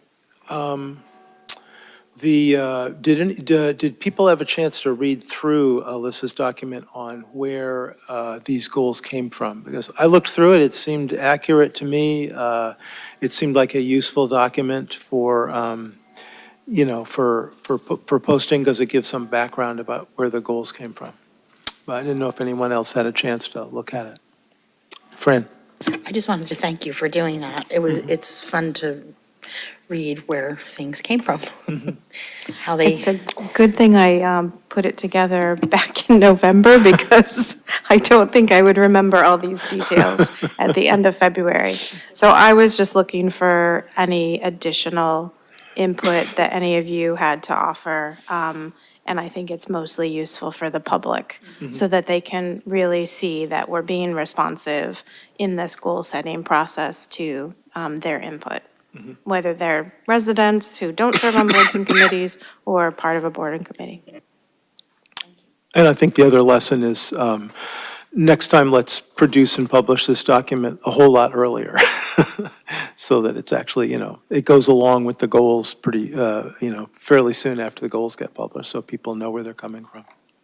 Mr. Chair? Yeah. It's now 10 o'clock. Thank you. Thank you. You're supposed to say that when we got to the end of the agenda item, but that's okay. Maybe we are at the end of the agenda item. Are there any other comments that people have about reviewing progress on board short and long-term goals?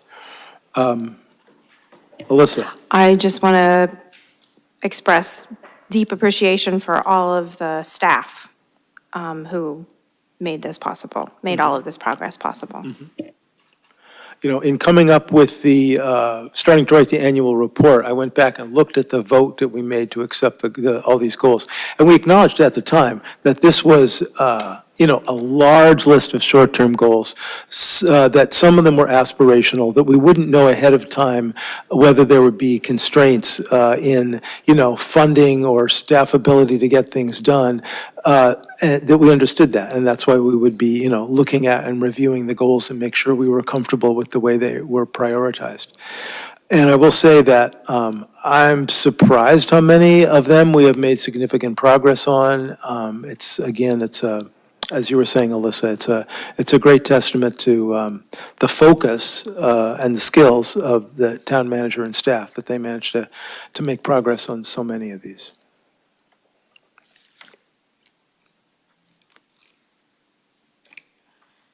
I'll add to that. While I was reading through all of them, it's hard to keep track of what we've done.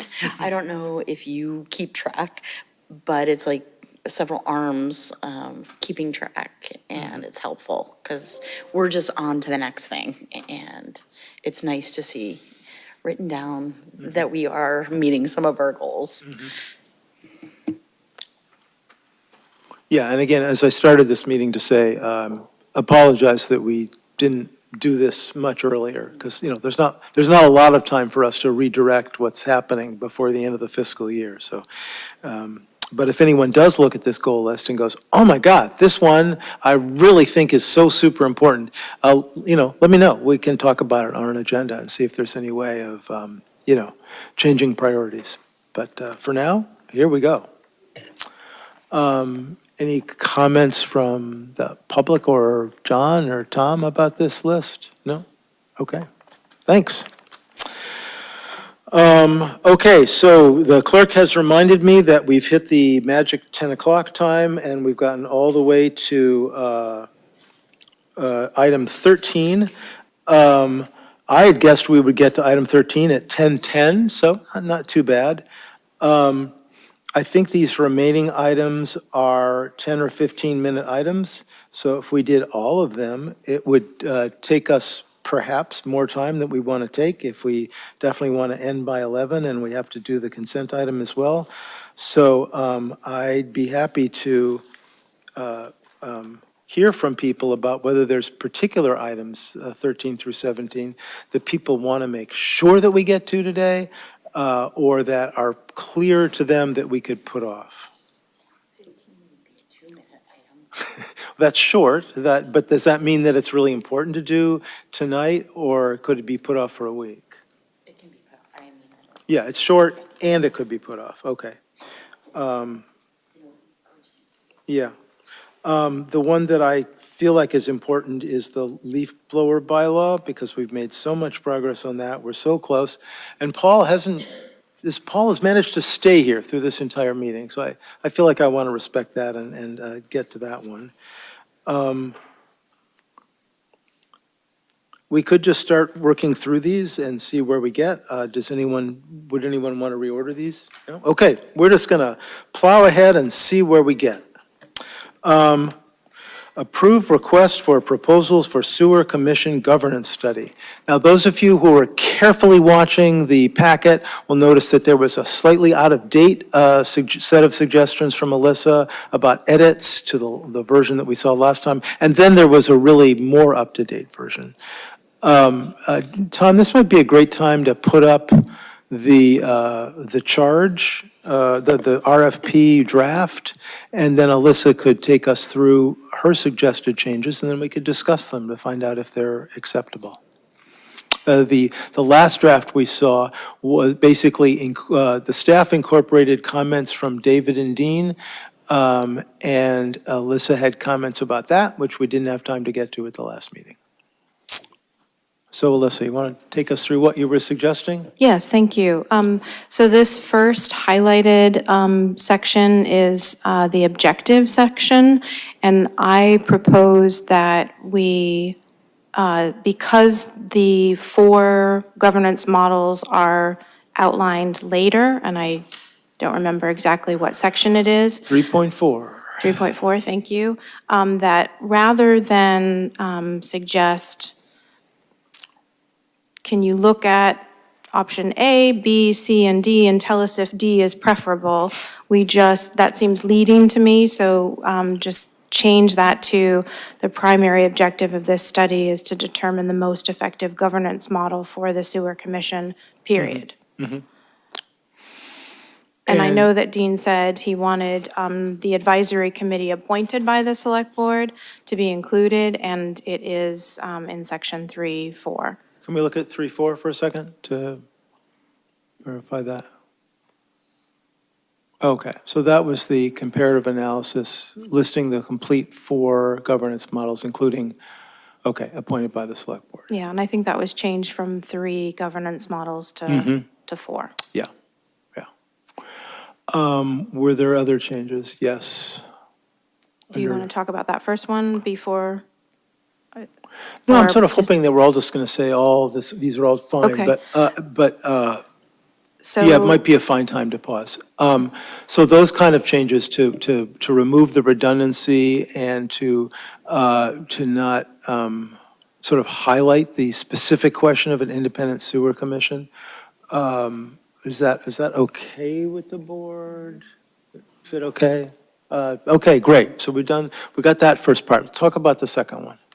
Okay, so in 3, I'll just go in order. In 3.1, the literature review, I would propose that we add both within and outside of Massachusetts, to the end of the case studies from similar municipalities, just so we're not eliminating options. Obviously, if they conflict with Mass state law, that would not be good, but going outside of just Massachusetts. Well, did you have specific language there? Adding both within and outside of Massachusetts. Okay. Are there, To the end of the sentence, including case studies from similar municipalities. Right. Both within and without Massachusetts. Are there concerns about making that change? No? Okay. Moving on. Moving on, section 3.3, stakeholder interviews. I'd like to add ratepayers to the list of stakeholders. Yeah, okay, makes sense. Great. I'm looking around for people shaking or, okay, no, we're okay. And then the other section was section 3.6, which are David's added edits to answer some questions. And this seemed to me to, because it's an additional bullet with 2 bullets with very specific questions, it seems to highlight this as more important than other evaluation of effectiveness. So I would propose to just change it to a single bullet that reads how responsibility for expenditures and public policy decisions would best be coordinated between the select board and an independent sewer commission. For both of them? Yeah, to just combine it into a single bullet that gets added onto the end of the original bullets, the original 6 bullets. David? My only concern is the 2 examples that I put in the second sentences of each of those bullets. If they're not addressed in the final analysis, there would be a key thing missing for me, right? And so I would prefer not to me, both of those things are quite key. So I don't know what to say. I think reducing them to the way that Alyssa has proposed means that the key questions that I'm trying to get at would not be addressed, because people wouldn't know that that's what I was concerned about. So I suggested just including expenditures and public policy decisions because it seems to me that if there were an independent sewer commission, then we would no longer have authority over policies, because it would then be the commissioners who were not select board members who would have that authority. But maybe in parentheses, listing the specific questions that you want answered. I just don't like them like this in these bullets. And maybe the yellow highlighting is contributing to that feeling of being highlighted. David, you have some thoughts? So I think, Alyssa, your second concern, I agree with that, and that actually is fundamentally my concern, is that should there be a place in this process for public policy to enter into the mix? And if the answer is no, it's no, but I think the question needs to be asked, right? And a separate sewer commission, if that's the preferred outcome here, would be interested in running the sewer system, not in policy decisions that affects the community. And maybe that's the right thing. I just think the question needs to be asked and answered. And I also think that the financial responsibility question needs to be asked and answered. So, I understand Alyssa's point, I think, and again, it might even be that that's the way it comes out, that public policy should have no input into this. That's kind of the way the water district works. But that's not the way we've traditionally done things for the sewer district, and I think that it's an important question. So, One possible way to proceed would be, so we get rid of the bullet and the sub-bullet, so we would have two additional bullets, one on financial responsibility and one on public policy. And they get simplified slightly. Let's see, I would remove the word inherently from the first section. Just do separate commissioners, add a separate level of budget agreement and approval. But I think the second one could stay the same. So that would be my recommendation, basically, removing the the lead-in bullet, making the two final bullets parallel to the other bullets, and removing the sort of, subject line colon, and just go right to how our expenditure is best coordinated, because that's a factor that we want them to consider, and how our policy decisions best coordinated. So that'd be one possible edit that I think might walk the line between both concerns. David? I'd be okay with that as long as the second one said how our public policy decisions best coordinated. Right, So right. if you're getting rid of the stuff before the colon. So how our public policy decisions best coordinated, yeah. And it should be a separate sewer board, right? Rather than select board?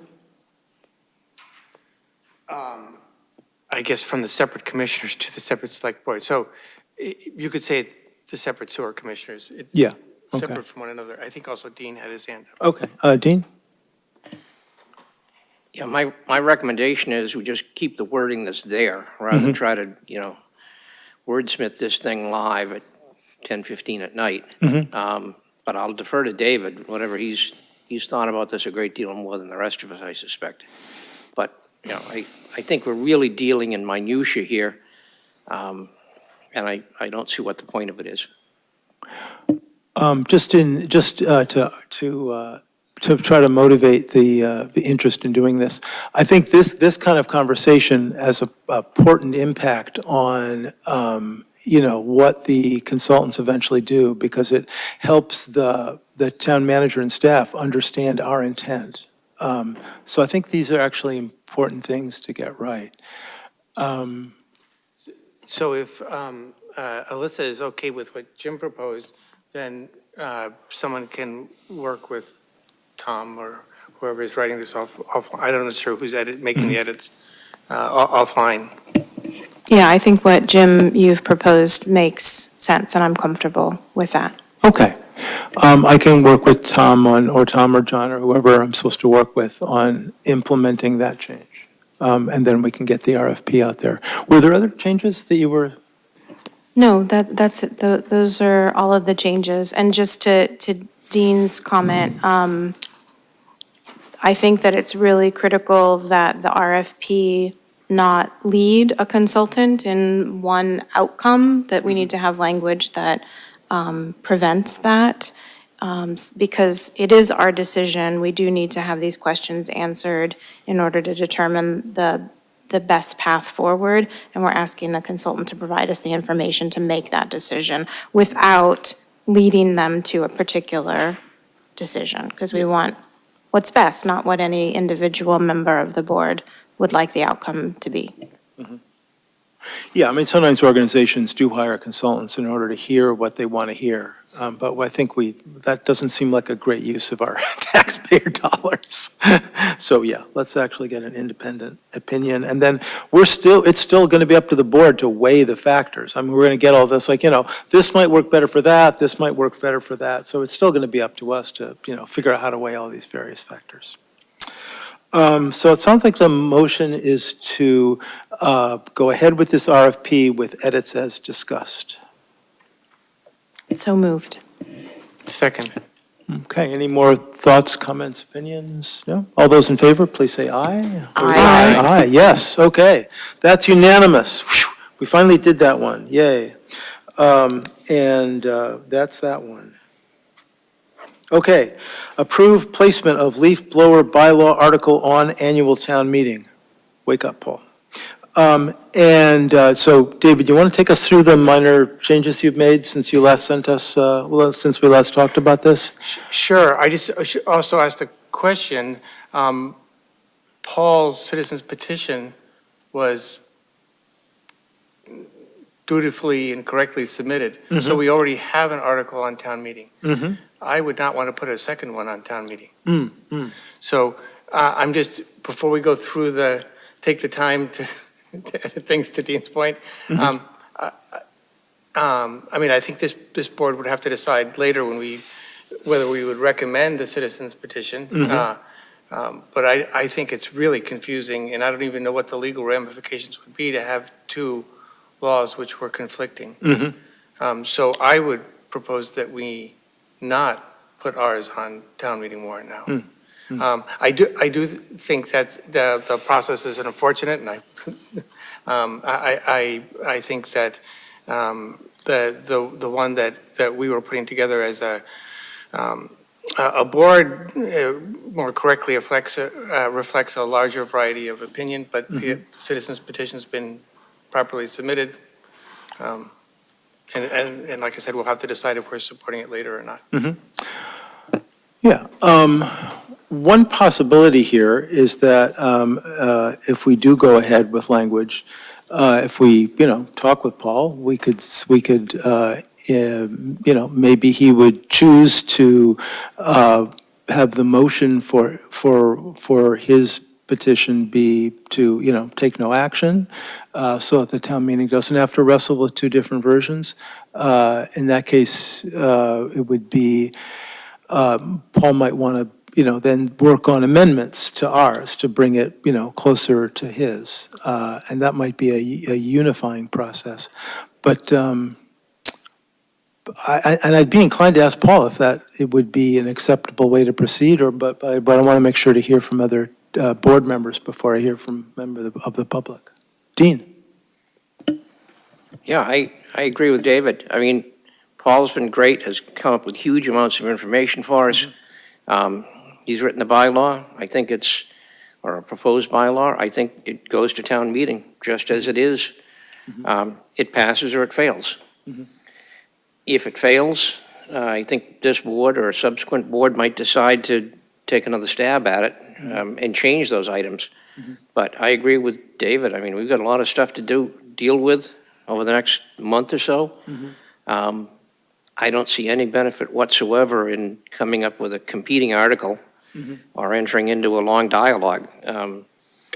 Paul's heard from us, we've heard from him, he's changed his opinions a bit, we've changed our opinions, but here we are. Don't mess with it. This is the citizens petition process. Other thoughts? Yeah, I would not encourage, I mean, town meeting will do what town meeting wants to do, but I wouldn't have us, at least that's not, I would not propose that we advocate some amendment process, right, in town meeting. That's just wasting town meeting's time. I would suggest that we drop it unless that citizens petition is withdrawn. If it's withdrawn, we can come back to it. Otherwise, I suggest we move on. Alyssa? I would agree with that. It's not only a matter of wasting time at town meeting, it's a matter of a lot of confusion when people read the warrant to see two distinct bylaws. And then, they might decide they're supporting one or the other, and then on town meeting floor be faced with a motion to take no action, a motion to amend, and I think that would get very confusing in addition to spending a lot of time. So I'm inclined to just let the citizens petition sit. And I think Paul emailed us that it's been reviewed by town council. Great.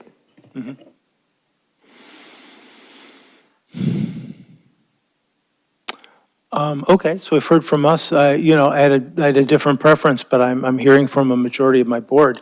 Paul, you okay with this? I'd be curious about your thoughts about the process of, having us just simply wait till we vote to support or not all the different citizens petitions and, just vote at that time. So in the future, you will vote to support citizens petitions? Yes, in the without future, endorsing them? Yes, in the future, we go through all the warrant articles, including the citizens petitions, and vote to support or not. And then we choose one of us to make a statement at town meeting floor. Right. So I have a couple comments. One is on David's proposal. One is it has some fatal flaws in it. For example, it has a rolling 4-month grace period. So if I'm a new leaf blower landscaper that comes into Acton in the year 2035, I have 4 months that I can use a gas-powered leaf blower because anybody has 4 months to use a gas-powered leaf blower after their first infraction. Paul, And that's open-ended, so there's no end on that. Yeah, Paul, I just want to interrupt you for a second to remind you that it seems like the majority will of the board is to not go ahead with David's particular article and just, have you filed something. So you don't need to convince us to change anything, because Well, I'm just trying to convince you that. So I spent a lot of time researching communities all over the country and putting together what I consider a very boring, this is probably the most boring thing I've ever written in my life. I've plagiarized what other towns have done, just like we do with fees, just like we do with personal property, whatever. You just look at what everybody else does and you see what they do and what works, what makes sense and what doesn't. That's what I've done. It's the boringest thing I've ever done in my life. But I think in this case, we want something that's boring, that works, that's known to work, and we don't want to reinvent the wheel. So what I propose is really boring. The other part of it is, I think the dates in David's, that the town meeting will not like the dates in his new proposal. I think the town meeting really wants to get this done. Everybody else more or less is doing it in 2 years. In David's proposal, it starts January 1st, but people don't use their leaf blowers until March 1st, and then you got 4 months grace period, so it doesn't start until July 1st. So that's 3 years from town meeting. That's too long. So I think those dates would not work with town, with the town meeting. So, so if I really think this is important to Acton, I mean, the amount of leaf blower CO2 is the equivalent of 12,500 mature trees. So you worry about, keeping trees in Acton. This is an easy way to preserve 12,500 trees by getting this done. And so I really think that it's important to Acton. Acton's got a great track record in supporting climate-friendly and public health-friendly initiatives. This is one. I think having the select board behind it would be showing leadership on an important subject that I think the town would like to have your leadership on. Because, there's going to be pushback from landscapers, and air pollution is the most confusing thing in the world. It really is. There's like 1,000 kinds of pollutants. That's very hard to understand. Acton has no history in dealing with air pollution. And I think that having the select board, say that we think this makes sense is the right thing to do for Acton. Great. Thank you so much. Okay. And thanks for putting the petition together. It saves us a bunch of work. So I think we don't need to take any action on this one because we've affirmed that there's a petition already filed, and it's too confusing to have a slightly different version that goes on the warrant with our changes. Fran. If you refresh my memory, don't at some point we support or not support? Yes. Yeah, okay. Yes, once the warrant's put together, once the draft warrant is put together, we will run through all the warrant articles, including the citizens petition, and vote to support them or not, and we'll choose one of us to make a statement that synthesizes, what the select board members have said about it. Alyssa? I just have a question about the potential for changing language. I noticed that the signatures are below the petition, which is really not the bylaw. It's the purpose and the definitions and the phase-out explanation. And then after the signatures is the general bylaw, 2 pages. is there or is there not any mechanism for the petitioner to make edits to those 2 pages? No. No, Okay, once thank it's you. filed, it's filed. Okay, I'm just There could asking be- because I know that the signature page is pretty critical, because Yeah. you can see the wording of what you are signing, and then if Mhm. you've got a couple of additional pages, Yeah. who knows Mhm. what people who signed saw, so just Yeah. absolutely not open to any amendments to the Yeah, I mean, bylaw there as written. there can be amendments On the floor. on the floor. Okay, Yeah, yeah, thanks. which if anybody wanted to do, they would, work with the moderator beforehand so that they were well-known, so that the process could be, the moderator would know, what was coming. So I'm fine with that. As a summary, I'm wondering if either David or Paul would be able to remind us of what the differences were between, the most recent version and the Paul's version. We heard about the date of implementation. Were there other important differences we should know about? So there are a number of differences. I'm not sure I would support I'm pretty sure I would not support the citizens petition. Mhm. The fee schedule, I don't think it works right. The enforcement doesn't work for our town, doesn't meet the feedback that I've gotten from town departments. The dates, I think there's going to be a big discussion about dates. I got huge feedback on that, both for the simplicity of dates and for having enough time, people time to convert, including members of this board, Mhm. right? Gave me feedback, and members of even the Green Advisory Board. Mhm. So those are the biggest things. There are lots of details. Mhm. Also, I'm pretty sure that this is not enforceable because it needs to make a change to another bylaw to be enforceable. Mhm. So it's really confusing. I wish we had been able to go with the normal process, but that's not the way it worked out. Alyssa? It is a long-term goal. Mhm. So if it doesn't pass at town meeting, then we can bring it back from this board next year. Yeah. And some town meetings have passed this even when there was not a majority vote in support by the select board. Other thoughts? Okay, we're moving on. What's next? 10:30, got 3 things done, yay. EDC committee updated charge. Fran, can you take us through this?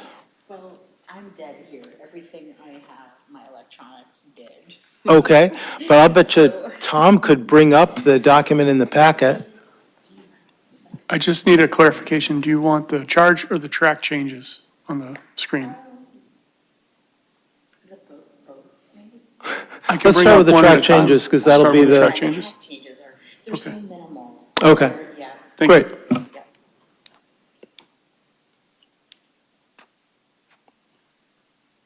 And I didn't follow all the email conversations, but were there like further changes under discussion to the charter? Not at this moment. Okay, great.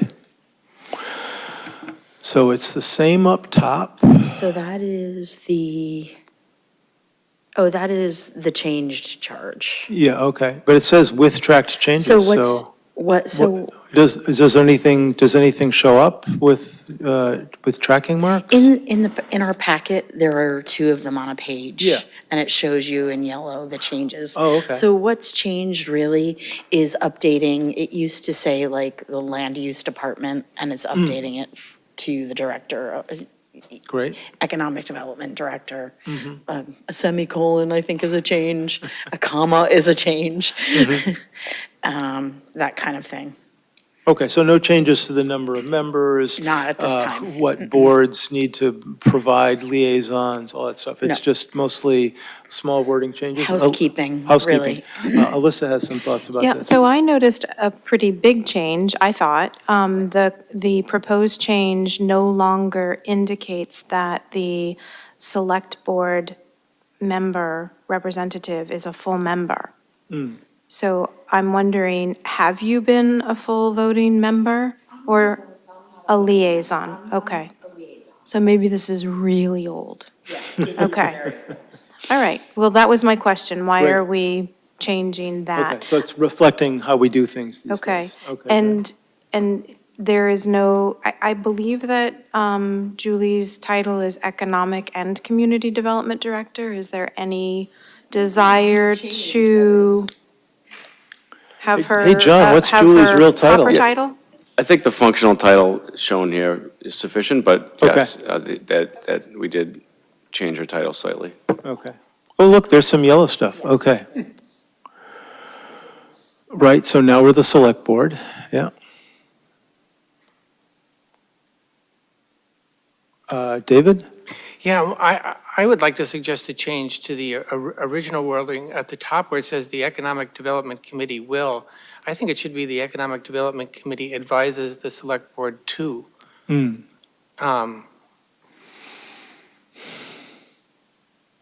we see that up top? Is that's near the beginning, or it's right before these bullet points? Right there. Okay, yeah. The economic, instead of the Economic Development Committee will, the Economic Development Committee advises the Select Board to, Mm-hmm. On how to? on how to. Mm-hmm.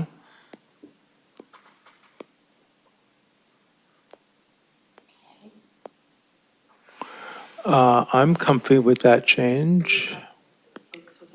Yeah, there's two. Yes.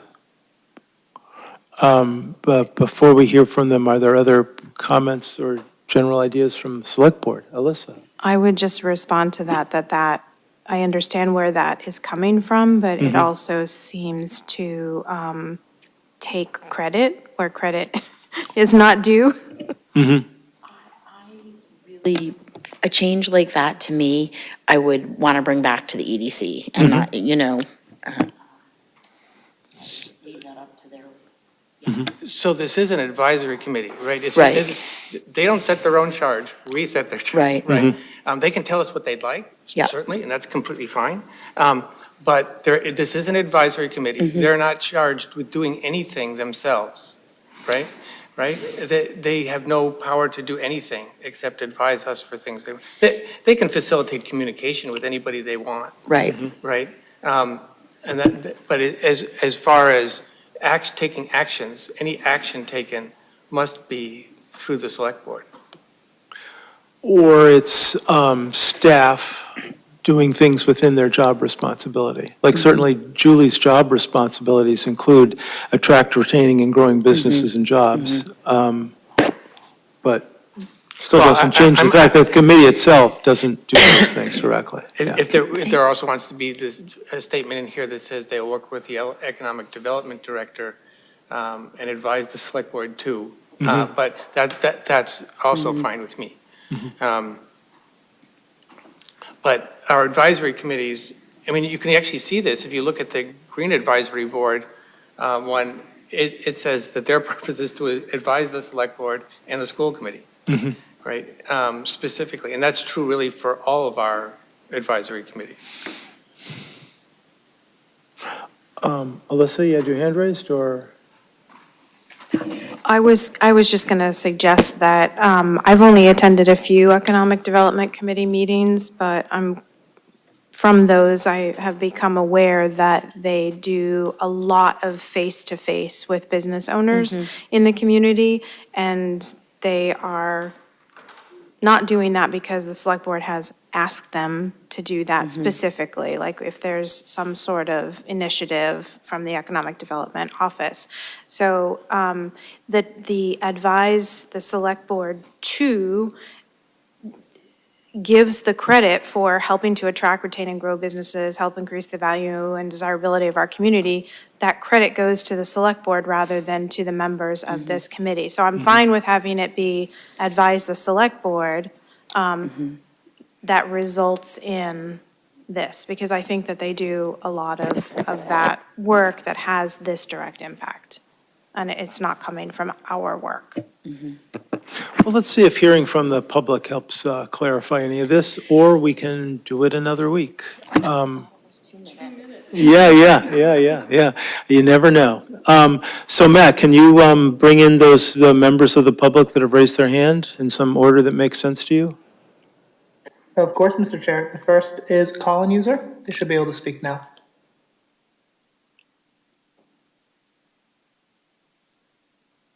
Hello, Tara, we're not hearing you, if that's who this call-in user is. Hi, Sarah, can you hear me? Now we Hello, can hear you, Sarah, yes. Can you hear me? Yes. Okay, I like where this is going, but at the last paragraph, it says the committee will report on a regular basis to the Economic Development Director. I haven't known any advisory committee that reports to staff. I mean, update perhaps, but I wouldn't say report. So the last paragraph on the next page, the committee will report on a regular basis to the EDC, the ED director, the select board, and the town manager as needed. Yeah, I would say take out Economic Development Director and Town Manager, so it's clear that they report to the Select Board. Okay, thank you. Anything else? Nope, thank you. Okay, thanks, Tara. Then Matt, the next person? Catherine Yusoff? Oh, great. Catherine, you should be. Hello. Hello. Hi. This description has been in place for a long time, and we put this proposal to change some of the wording was really, as Fran mentioned, a housekeeping issue, and we started this a while back, a year and a half ago, maybe. So if the select board wants us to reconsider this in light of some of the comments you made tonight, we can certainly go back and do that, but that, we weren't really changing anything in terms of our charge from what had already been there for a very long time. Well, it does sound like the select board does have an appetite for making some additional changes. And I'm not going to try to do this group editing at this particular time. So yeah, let's, I can work with Fran as the liaison and figure out the next steps. Maybe we're gathering individual input, but I think we've heard from all the board members about kinds of changes we might want to see. And Fran was busy taking notes, so let's defer this for now and come back after we've had more chance to digest this between Fran and myself and the EDC. Thanks. We're okay? Okay. Okay, let's try another board charter. Tom, can you bring up the Green Advisory Board charter? I can speak to this a little bit. So for the last couple of years, the Green Advisory Board has been taking a wider look at town-wide energy issues, sustainability issues, and their original charter was more specifically about town and schools' energy use. So this new proposed charter makes a number of changes. One is it calls out the climate emergency declaration, but the membership stays the same, and it just says we'll work on investigating actions to advance sustainability throughout Acton. It also explicitly mentions the Acton Climate Action Plan. The old one was more specific to the specific language requirements from the Green Communities law, where they are required to do some of these things, but in their new charter, they can continue to do those things, but now they have a wider scope. There might be questions or comments from board members about that change. David? So just to note, it doesn't have the word sustainability in the new one. So Yes. One comment and one question. The comment is that this should say charge and not charter. Yeah. And the second thing is, this new charge is specifically limited to things around climate change and renewable energy. Is that the breadth of their scope, just as, for the sake of argument, or not, I'm not even advocating this, I'm just asking the question. If they wanted to endorse or not endorse pesticide use, for example, is that outside the scope of the Green Advisory Board? Because it's not energy related? It can be within their scope. I will note the sentence that says, "The GAB will investigate actions to advance sustainability and to reduce greenhouse gas emissions." So they are mentioning sustainability in their new proposed charge. So they can, and they have, for example, looked at extended producer responsibility bills to reduce waste and to require manufacturers to, take back materials that, require specialized processing to reuse. So they are taking a view that, although it's focused on climate change, can include wider sustainability issues. Okay, yeah, that's fine then. Yeah, Okay. I would just ask that the word charter be changed to charge. Yeah, absolutely. That makes total sense to me. So the notion here is changing the word charter to charge. Are there other thoughts or concerns about this change? Okay, well, since I've been gabbing on about this, why don't I even make the motion? Oh, yeah, of course. This is a vote we're going to take. I'd be happy to have public comment.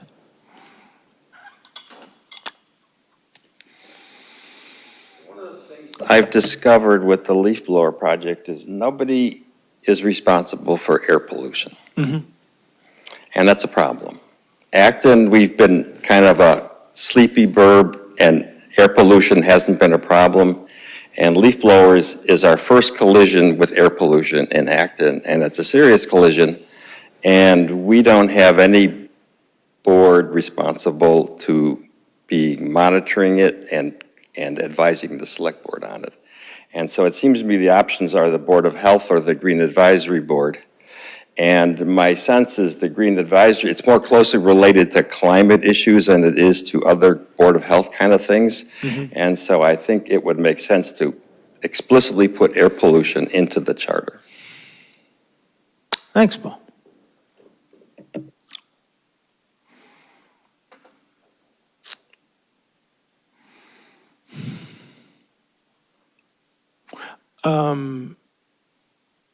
Any reactions to the notion of adding air pollution to this? Do people feel like it's covered already in some implicit way, or is it better to explicitly add it? Dean's got a thought.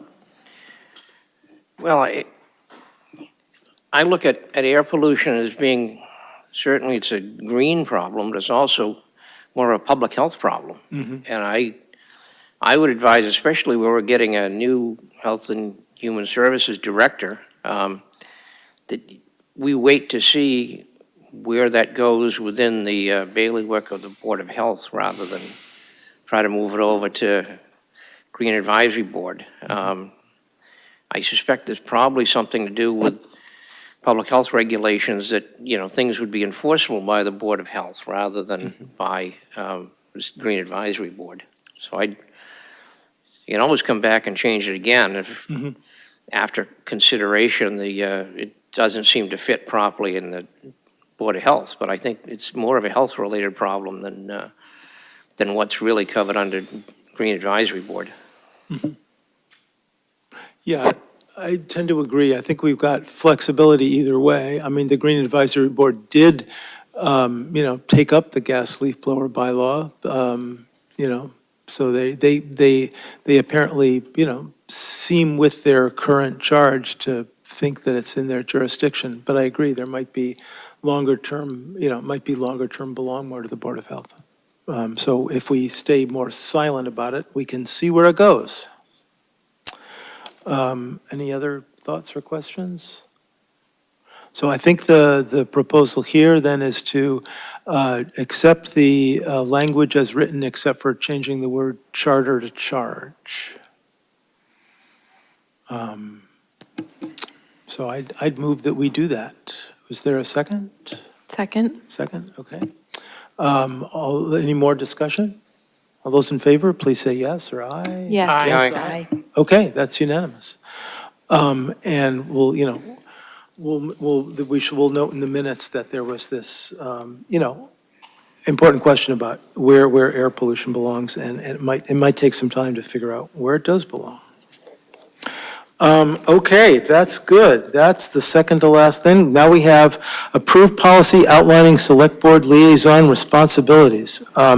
This came out of our discussion of committee recruitment and working with committees, and one little piece of that that people asked for was, what is a liaison supposed to do and not do anyway? And David drafted this, which Tom has now put up on our screen.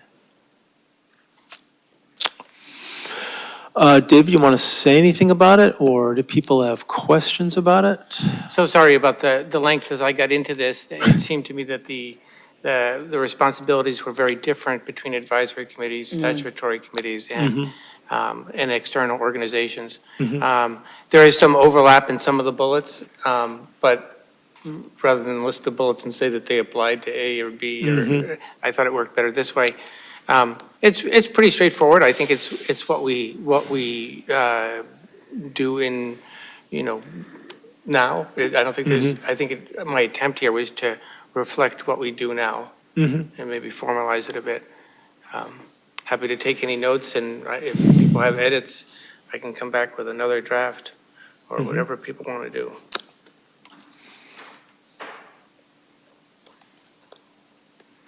Alyssa? Thank you. Thanks for doing this, David. I'm wondering if on the advisory committee section of bullets, the third bullet, bring appropriate candidates forward for appointment. I don't have suggested wording for this, but it could be more active, because this suggests to me that, the candidates are there and I bring them to the board. I send an email saying add this to the consent agenda. Whereas I think that behind the scenes work of when you're interacting with people in the community and hearing about their interests and their skills set, maybe they recently have more time available. You're going to have conversations with people to gauge interest. So I see it more as like a recruitment as well as bringing it to the board for appointment. And then a second suggestion also on this advisory committee, the 6th bullet, generally inform the committee. Nope, sorry. The next one, keep the board informed about significant developments. I'd like to see that change to provide regular updates on committee activity to the board. So it's not just significant developments, but, I'm trying to socialize us all into providing more information during our member minutes for the community's benefit and also for our benefit, since we no longer have those annual board presentations. And that's all that I had. Thanks. Other thoughts and edits from board members? David, any response to those suggested I changes? think those are both really good ideas. If the chair wishes, I can edit this and we can put it in consent at a future time. I could have it ready for this next week's package. Great. I'll add one. I just wanted to respond to an email we got about adding a sentence about not influencing the decisions of the board, of the committee. And I think that you've got that. I think in the very first bullet, you say, avoid influencing the advice given to the select board. And I think that's really key. So I just wanted to, thank you for including that in there. And the other thing I was going to say was, this helps me understand how I'm, in the cases in which I'm not being a good liaison. So I think there's a certain, sort of self-reflection that I know I have, maybe others do too, about, which parts of this we're doing well and which parts, we could improve on. So I found that useful too. In particular, I have not been doing much to actually locate candidates, even for the boards that I'm responsible for that are down a member or two. So that's something I'd like to do more of. So you're suggesting, David, I think, bringing this back with some edits. Are there, before I turn to the public, are there other edits or changes that people would like to see? No? Okay. So let's hear from the public. I thought I saw a hand raised out there in Zoom land. Yes, Mr. Chair, this is a call-in user. They should be Okay. able to speak now. Hi, this is Tara again. Relative to the advice, I did say that on an email, but my main point was avoid interfering with the workings of the committee in general. Because I haven't seen that with the liaisons on this board, but in prior boards, I saw liaisons tell them what to put on the agenda, tell them not to put certain things on the agenda. It was really aggressive, and I feel like it's an opportunity to make it clear that the liaison is to communicate, not to run the committee. Thank you. Thanks. Does that comment draw anybody to want to add a clause, or do they feel like it's covered, or what?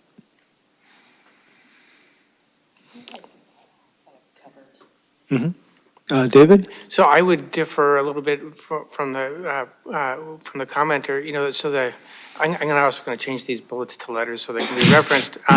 Thank you. But the third from the bottom there, generally inform the committee about the needs of the select board, I think that's quite important, right? That we tell them, that the select board would be interested in your advice on this subject. So please discuss this on an upcoming meeting. Yeah. And so I think that's actually quite important for the advisory committees, right? Some of these things don't apply to the other two types, but the Board of Health does its own thing, right? The communication is part of the liaison duties there, but not telling them what should be on their agenda. Although I've been as liaison, and I'm sure this happens to Alyssa too, that been in those, like the Board of Health meeting, and they ask what the select board's concern on us. This happened during COVID a lot at the beginning. So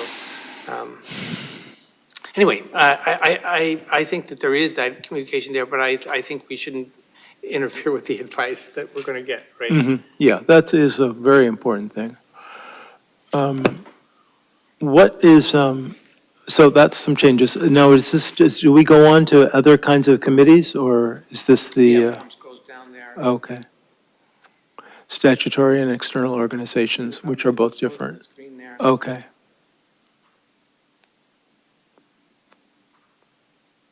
And there is explicitly, it's avoid interfering with the workings of the statutory committee. Yeah. And there might be a similar change about bringing appropriate candidates forward. Yes, I would Yeah. make that change universally where it's a. Yeah, great. Right, and then external organizations are different because we're usually actually a member. Okay.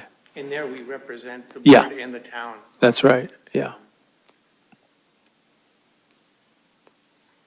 Great. Other changes that people would like to see David make? Okay, we'll proceed to have David bring that back and put it on the consent calendar because it'll be, non-controversial small changes in line with what we'd like to see. Wow, that's everything on the agenda except for the consent item. So now I'm going to start reading those.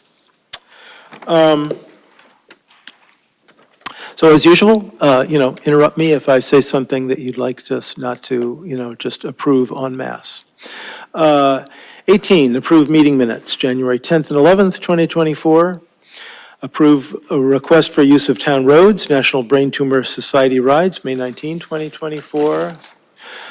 20, accept donations to the Recreation, Conservation, and Economic Development Divisions as listed. A, William Barker Boy Scout Troop 32 for $68.67 to be deposited in the Conservation Division / Boy Scout account number 3145-550. B, Concord Cultural Council for $250 towards Untold Stories Art Unveiling. C, Stowe Cultural Council for $250 towards Untold Stories Art Unveiling. D, Westford Cultural Council for $200 towards Untold Stories Art Unveiling. E, Concord Tea Cakes for $500 toward 2024 Summer Concert Series and special events. F, how do we correctly pronounce this important business owner's name? Pesci, okay. Pesci Network Duncan for $1,000 towards 2024 Summer Concert Series and special events.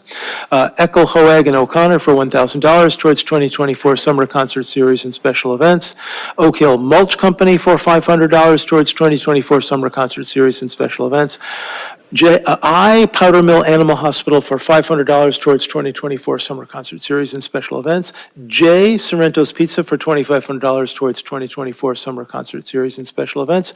K, Boston Event Catering valued at $125 for Love of Business event on February 15th, 2024. L, KJ's Cafe valued at $275 for Love of Business event on February 15, 2024.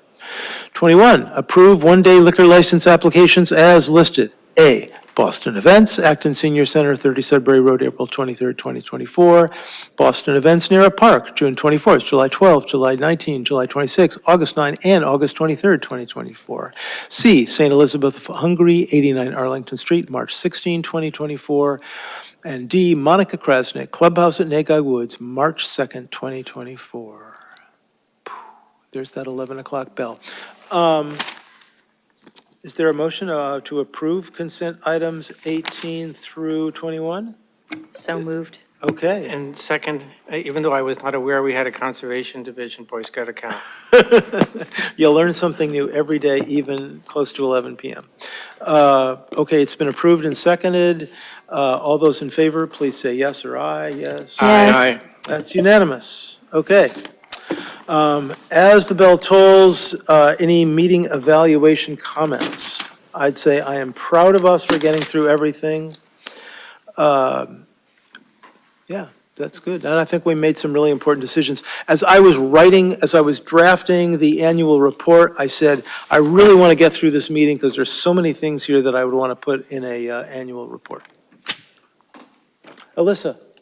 I just want to make sure that we follow up on the comment made during resident concern about appointments of registrars and all of the Mass General laws we apparently violated. Yes. Because not knowing about the laws does not excuse one from needing to follow them. Yep. And I've forgotten who our liaison is to the Board of Registrars. Do we have one? Oh, wow, okay, that's a flaw too. But okay, then in that case, that flows upward to me, and I'll work with staff on that right away. And that also came by email, so I can get all the relevant details from there. Other of comments about either things that went well, things we could do better, or follow-up items? I think we had a packed agenda. Yeah. Through it. It was good. Yeah. Okay, great, thanks. With that said, I move to adjourn. Second. all those in favor, please say yes or aye. Aye. Okay, we're adjourned. Thanks, everyone.